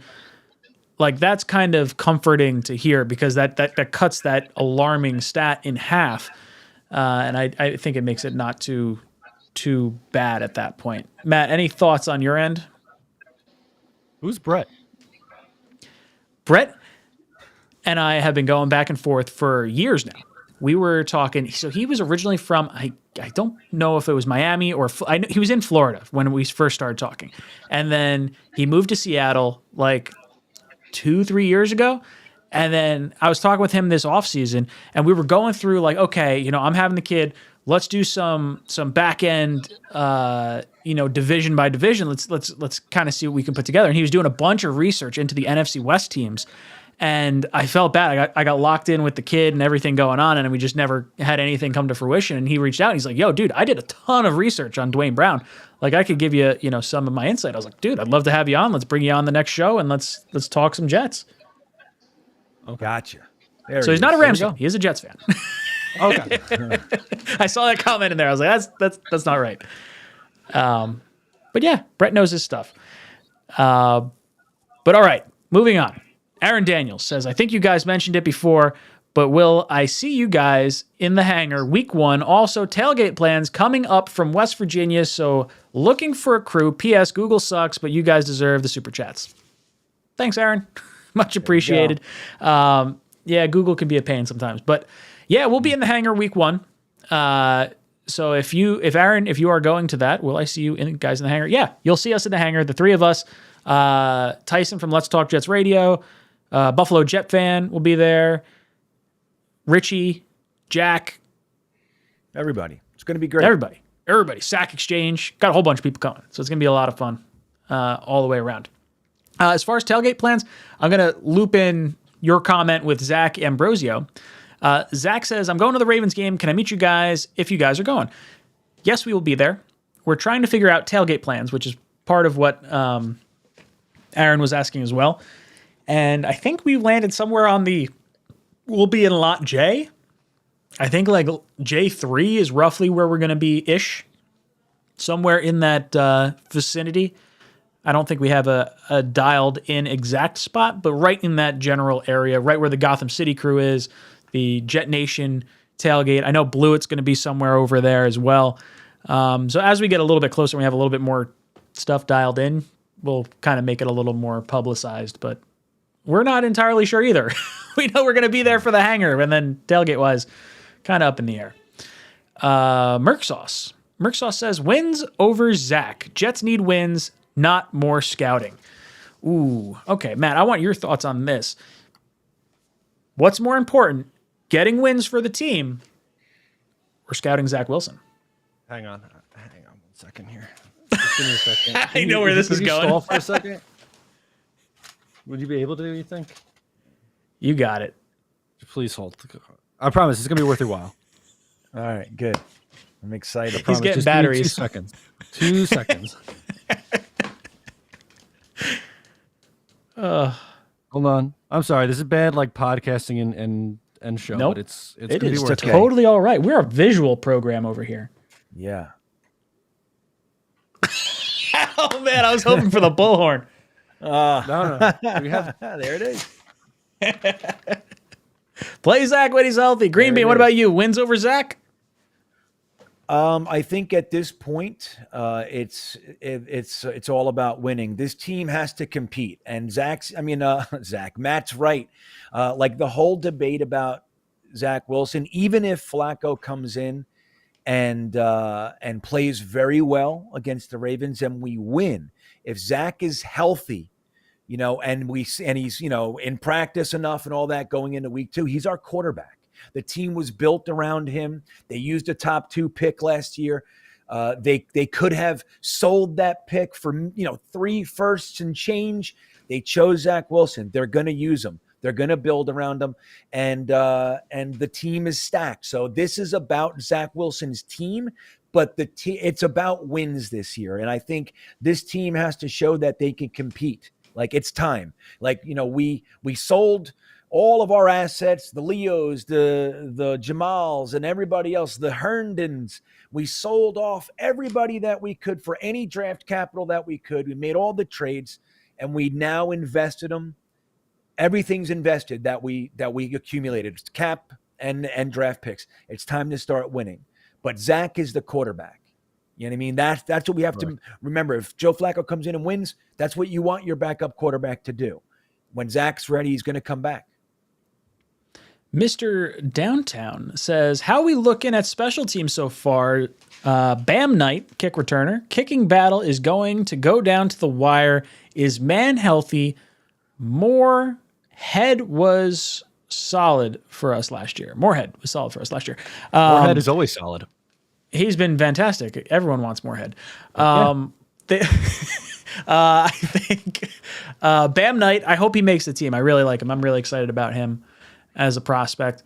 As far as the special teams battle is concerned, I think it's Greg the Leg Zuerlein that's going to wind up winning this kicking battle. Green Bean, your thoughts? You look pretty. I think it's Eddie Pinheiro all day, every day. That's what I think.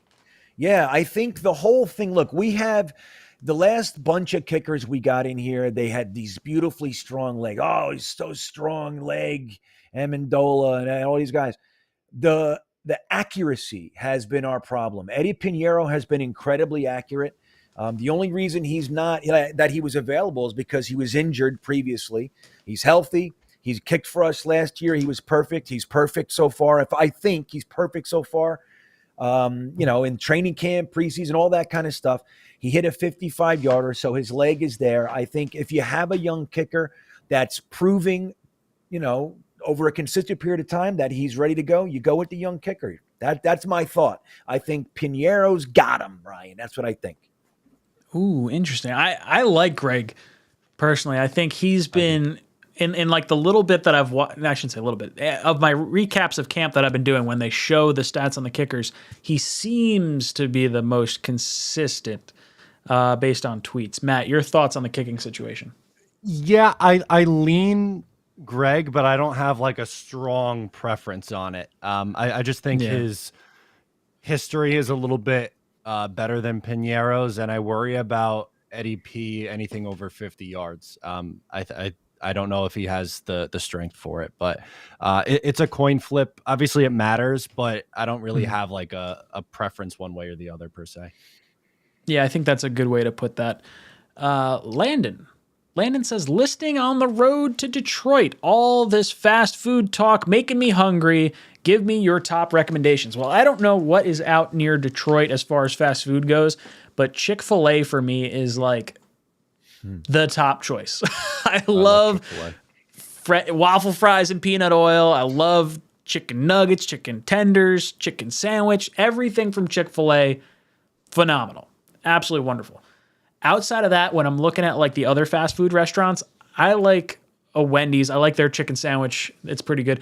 Burger King's chicken sandwich is really good, but their fries, I'm sorry, boys. Trash. I was wrong. not what I remember them being. So I'd probably go Chick-fil-A, Wendy's, McDonald's, and then Burger King after that. I'm sure there's other fast food joints that you'd want to throw in there before then. But Matt, what about you? Sorry. I was just reading the comments. That was making me laugh. In addition to Chick-fil-A, which is very high up on my list, I also, on my road trip to Chicago, hit Cane's, which if you've never had Cane's sauce, they only pretty much have chicken fingers and fries, which is like very, very, very average. The food is very average. Yeah, I don't like it. Right. The sauce. Have you had the sauce though, Green Bean? Like I feel like did. that takes it to It another is. level. It's good, but I don't like the breading. I mean, Raising Cane's similarly to Chick-fil-A has the lines, at least the one here in Charlottesville. There's a line down the street that it literally causes traffic. So my son asked me for months to try Raising Cane's. We tried it. We took our bite, looked at each other and went, it wasn't bad, but I didn't like the breading. It was too dry. It was like a lot of it. I was like, I'm not into this. The food's not great, but maybe just get like a side of sauce and just eat that with your hands because I think that might be worth it. There you go. Cover each finger. Yeah. Tell what's his name? Lando. I can't quite read it. Landon. You got to go to Asian corned beef and get a corned beef egg roll, dude. That's what you got to do. Find yourself an Asian corned beef. They're everywhere. Get a Asian corned beef and get a corned beef egg roll, bro. That's what you got to do. That's my recommendation in Detroit. Drillo drops in with a $10 super chat, throwing a little bit of shade. He says, "You guys are so good at getting rid of spam. Why can't you get rid of Jets Forever posting every 10 posts? Look it up. Every 10. How much for a Jets Forever free show? Money guy is the worst. I don't know. Why would you I appreciate Jets Forever being in here. He's a little bit of a troll. Hell yeah. Dude, he's consistent. He's consistent, man. Like if you pay attention to him, I know some of the things that he'll say will rub some people, but he's consistent. He's not like trolling you. He's been saying this shit for months and months and months and months. And he's a huge Jets fan, man. I love Jets Forever. I am Jets Forever. Yeah, he probably is. Green Bean's got his other YouTube account up. Just I'll show you. Tippity tap. I was on with Richie at 5:30, and he was in that chat. He's in this chat. He's always in Jake Asman's live stream chat. The guy lives for Jets content. Why do we want him gone? Yeah. I want every bit of Jets Forever in here, and at least he's consistent. Right. Like trolling is one thing, but like if he's consistent and he's at least like he's consistent, he believes his point of view. I'm not opposed to, like I don't need to like omit points of view. I'm totally cool with hearing the other side and like, getting angry because that's what sports are fun about. That's like, I like getting mad. that's fun. Yeah, he's Jets Forever. You know what the scary part is? He's like really wrong sometimes, but he's right a lot, dude. He's right a lot. Because I'm not like trolling. Yeah, right. He says some truly outlandish shit. Like, Ruckert is tight end 1 right now on the team, all kinds of fun stuff. But like he had he never bent off the Jets are taking Sauce Gardner at 4. You heard it. That's that. And he was right there. And he's been right quite a few times, even though we laugh at him and poke him in the ribs all the time. He's good. I like Jets Forever. Here's a non-football question. Basketball style. Life on the line. One game. Giannis or KD? Dude, I really loved KD for the longest time until he left Golden State. When he left, put his tail between his legs, and went to Golden State, I was like, you know what? Didn't love that. And then, sort of reclaimed himself, came to Brooklyn. I was like, all right, KD's not a bad dude. Like, cool. He's in the tri-state area. And then this whole thing going down with him wanting a trade and getting out of Brooklyn and whatnot. I'm over KD. I'd take Giannis right now. As much as I think KD is just a phenomenal talent. Matt, your thoughts? I got to go with the Greek freak because my girlfriend's Greek. And I don't know. I don't really watch basketball. And KD just rubs me the wrong way on social media. So I'm going with my Greek brethren in Giannis Antetokounmpo. Greenby, what about you? You watch any basketball? I really don't anymore. It's a shame because I was a diehard Nets fan for fucking just the worst years ever for like 30 of them. But now here I am. Yeah, and I don't watch. I told you, I used to go to Nets games like we're playing like, I don't know, whoever. And the Nets used to give tickets away or like, 20 for $1 kind of a thing to schools. So there were more children with their parents. Like, let's go to a basketball game. So during the breaks, when like other teams have like, cheerleaders doing the thing and everybody's all sexy, what the Nets were doing for years is they would bring out these multicolored, like hairy, like, you know, like hairy ape suit people, and they would go boom, boom, boom, boom, boom, boom. So me, I'm a diehard basketball fan. I want to watch Jason Williams or you know, Sam Cassell, and that's what I'm dealing with. Thousands of children watching the colored apes or whatever they were. It was like embarrassing, man. It was embarrassing. So anyway, I'm going KD all day, every day. I don't like anybody on social media. Yeah, so it, you know, one might as well be the other. I think social media fame is hilarious. Like I don't agree with anybody. So whatever. I'm all KD. That's me. AZ Jets fan says, am I the only one noticing Mims in beast mode? Did you guys see the highlight catch he had today from our third string quarterback? I think it was our third string quarterback. Nice little grab over Dunn. Is that right? I don't know. I saw the highlight. It was a nice little catch. I hope Mims breaks out. I'm not holding my breath though. The frustrating thing, I feel like the preseason game was like the perfect analogy because he had on the last drive, he had a couple of really nice catches, and then the very next drive after that, he had the penalty and the drop. And it's like, I know, dude, this is so frustrating. You're right there. You just got to figure it out in your head. The talent is there. It's just something isn't clicking in his head, and it's just so beyond frustrating. Yeah, it is so frustrating, man. Like if he would have just caught that pass, penalties, whatever, fine. The penalty only becomes glaring because it was followed by the drop. Maybe he's still thinking about the penalty, or right, man. It's like there's something in there.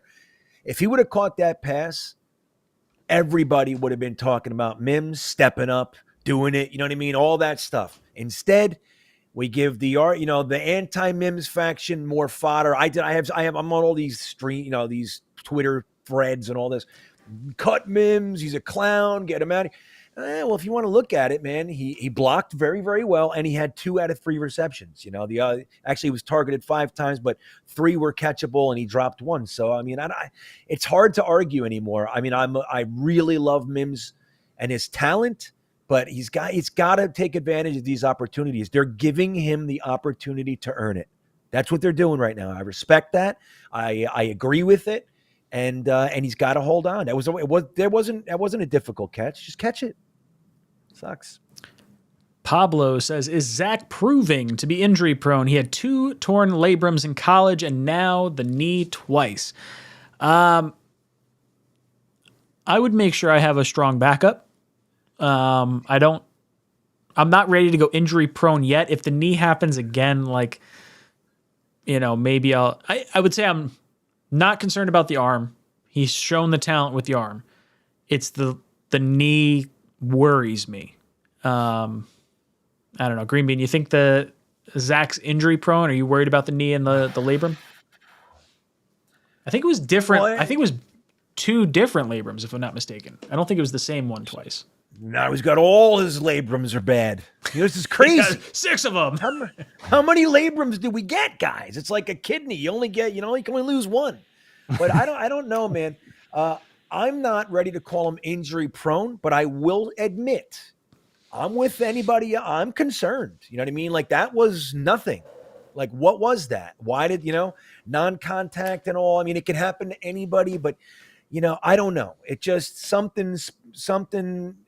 There's something there. I mean, he's, maybe it's just dumb luck, bad luck, and it's all in the past now. But I don't know. I can't help. My thoughts are I can't help but at least be like, I don't know. Like it makes me nervous. So hopefully not. But 2 years in a row, first minutes of action, he's hurt again. It's spooky to say the least. King Jet and Mr. Downtown, we'll get to you in just a second. We see our buddy Buffalo Jet Fan. What's up, dude? I'm sure you guys are subscribed to him. And if you're not, you should totally subscribe to Buffalo Jet Fan because he's a good dude and he's going to be with us in the hangar week 1. And we're really excited for it. He says, AFC East position group battle you're most excited for. AFC East position group. Ooh. I love the wide receiver cornerback battle because you've got Tyreek Hill in Miami. You have Parker going up to New England. You have Diggs in Buffalo, and you have the Jets' new receiver group. And then you have Sauce and DJ Reed like going against these other receivers from the other team. Like for me, it's receiver versus cornerback across the board. Buffalo's got a phenomenal cornerback tandem. How does New England respond from losing J.C. Jackson? There's just a lot of fascination for me, I think, in that position group. Matt, what are your thoughts as far as AFC East position group battles? The one that I want to see is the Jets wide receivers against the Patriots cornerback group, because the Patriots cornerback group stinks. They just lost Malcolm Butler for the season. They're going to have Shaun Wade be a starting corner on that team. It's going to get ugly quick. Remember when we were calling for Shaun Wade 2 years ago? I remember. Yeah, and then he fell off a cliff. Pepperidge Farms remembers. A cliff. He was he was considered at one point to be a first or second round cornerback. Then he was a 6th round safety. So it got ugly quick for that guy. Yeah, I like what you guys said. I mean, our wide receivers versus the cornerbacks. I think, and vice versa. I'm really curious to see what our cornerbacks can do. And the only thing I think that is going to hold our cornerbacks back, and that goes from DJ Reed, Michael Carter II, Sauce, Bryce Hall, everybody, is the scheme. You know what I mean? Like if we're given those cushions, like we've been given all year, and then what we saw in the preseason, like that 5 to 10 yards of space that we give, man, any quarterback worth a damn is going to eat it. You give me, you're giving it to me. I'm just going to take it. So I think that really puts our cornerbacks at a disadvantage. But I am still excited to see all these guys. My number one is I want to see our defensive line versus the offensive lines of the AFC East. I'm really excited. I want to show up against the Dolphins in particular. I think they did a lot. They added Armstead. So their offensive line is looking pretty good. They added some beef, and I'm really dying to see us finally have a pass rush. Carl Lawson, Jermaine Johnson, Michael Clemens, Jacob Martin, JFM, Quinnen, all the guys. I want to see them be able to become a unit that we can be proud of. It's one of my main priorities for this year. Like that's my main hope, is that the Jets really start showing that we have a pass rush. Game 1 of preseason, check. We did it. We had 5 sacks and we terrorized their quarterbacks for most of the game. I think it looks like it's trending upward, but that's the thing I'm really excited to see. King Jet says, which Jets are you drafting in fantasy? Matt, I know you said play some fantasy. I'm going to say Breece Hall, Elijah Moore, and maybe Conklin. Those would be like the 3 I'd be kind of looking at. Correct. I would, in that order, too. I think Breece Hall is the guy you take first.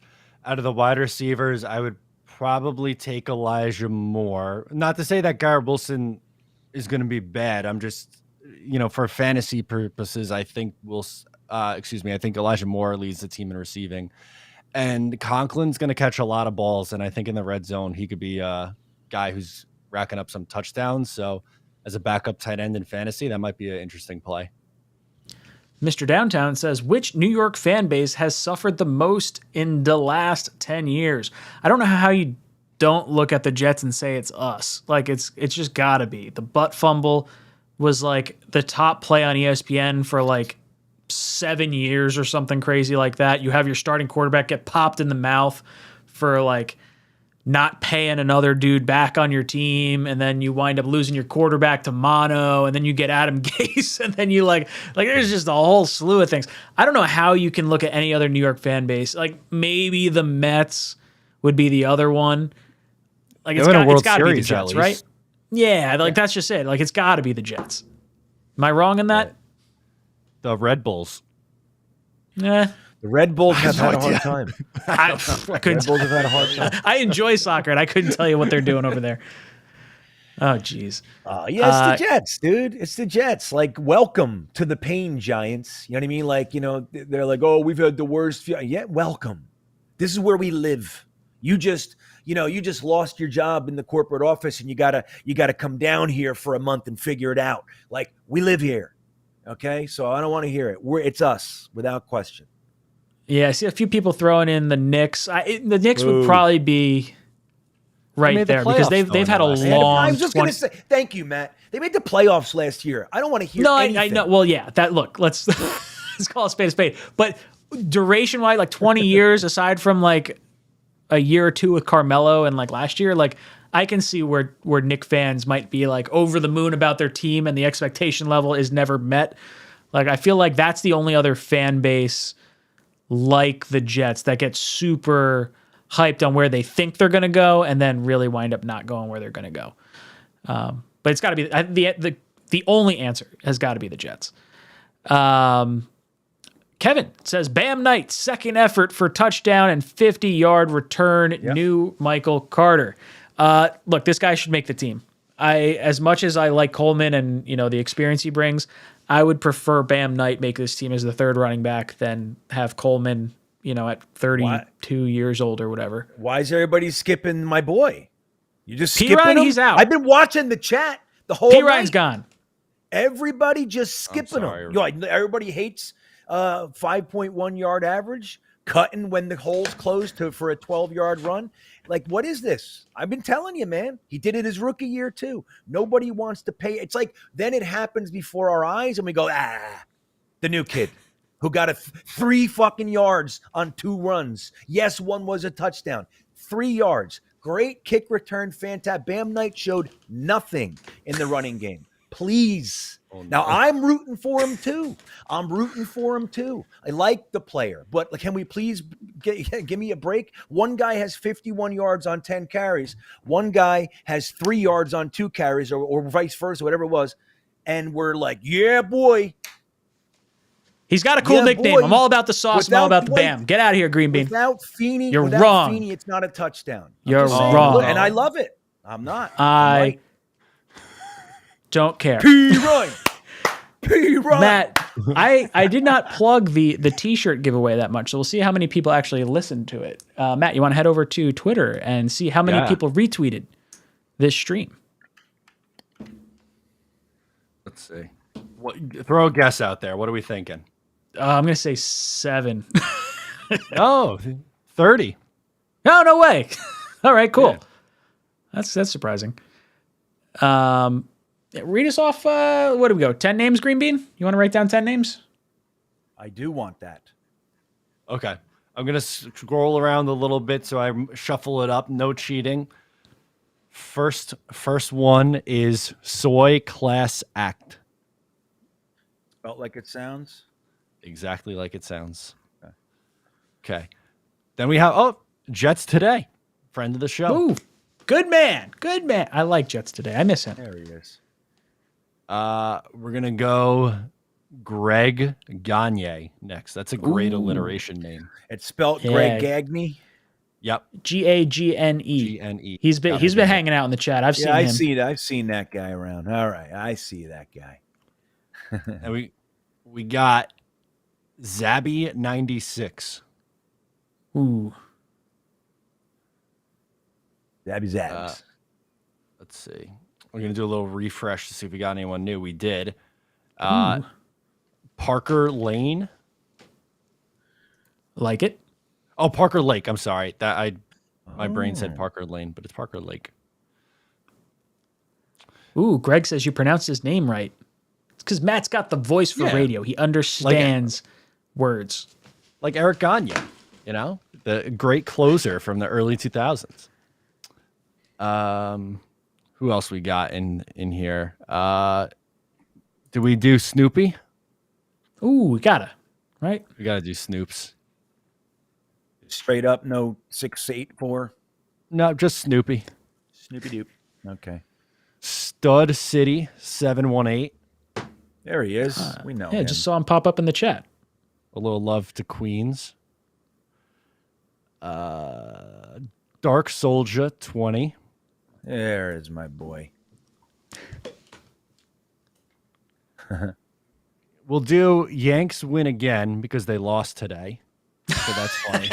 That's good. This is good. I like it. Shit, how many is that? 1 or 2 more do you need, Green Bean? Wait, 1, 2, 3, 4, 5, 6, 7, 8, 9. We need 1. Okay, we'll do P, the letter P, and nut with 2 T's. N-U-T-T. Nut. Ooh, you know what? Here, I see a few comments in there. Let's throw a few commenters in there that were in there. So Socrates Johnson Let's throw Socrates Johnson. He's been, how do I get a t-shirt? Been watching since 2018. Throw him in there. Mr. Downtown. Let's throw him in there. He threw us a few super chats. Who else? Zach 𝐒𝐫𝐞𝐫𝐲. Let's throw him in there too.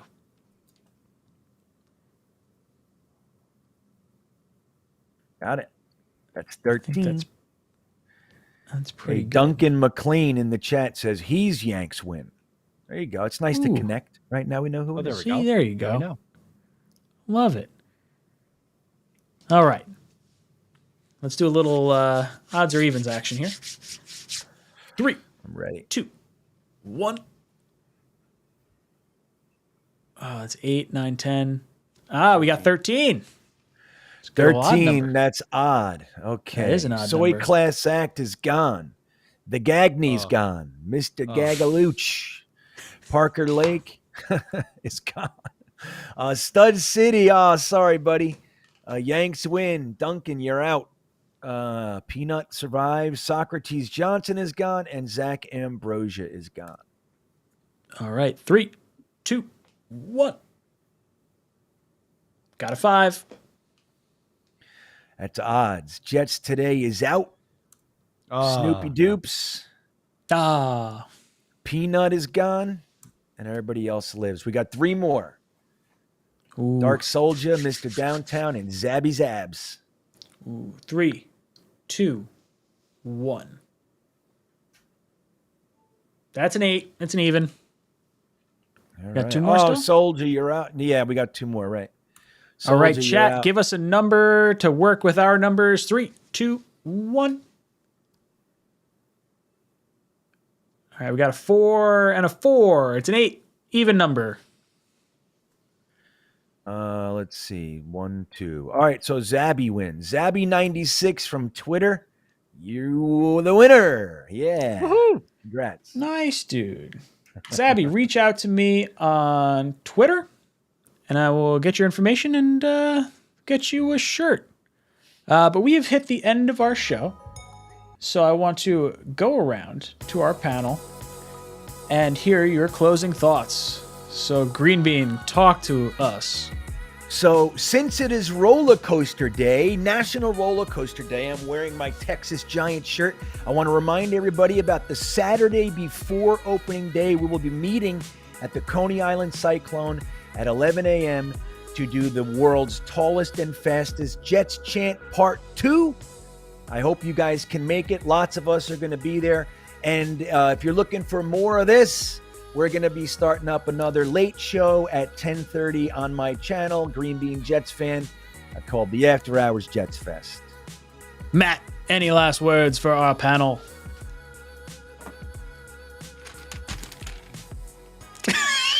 Start Zach when he's healthy. There it is. Play him when he's healthy, baby. Love it. Love it. Yo, really cool. Sneakers to Boots just said someone is wearing the wide receiver 1 covered in sauce shirt on One Jets Drive. So I'm going to have to go back and take a look at that. But boys, it's been a lot of fun hanging out with you. I will be at training camp this Friday with Richie. If you guys are going to that and you want to hang out, come stop by. We'll be there. But other than that, it's been a lot of fun talking with you goons. This is Jets Talk, signing off. JETS.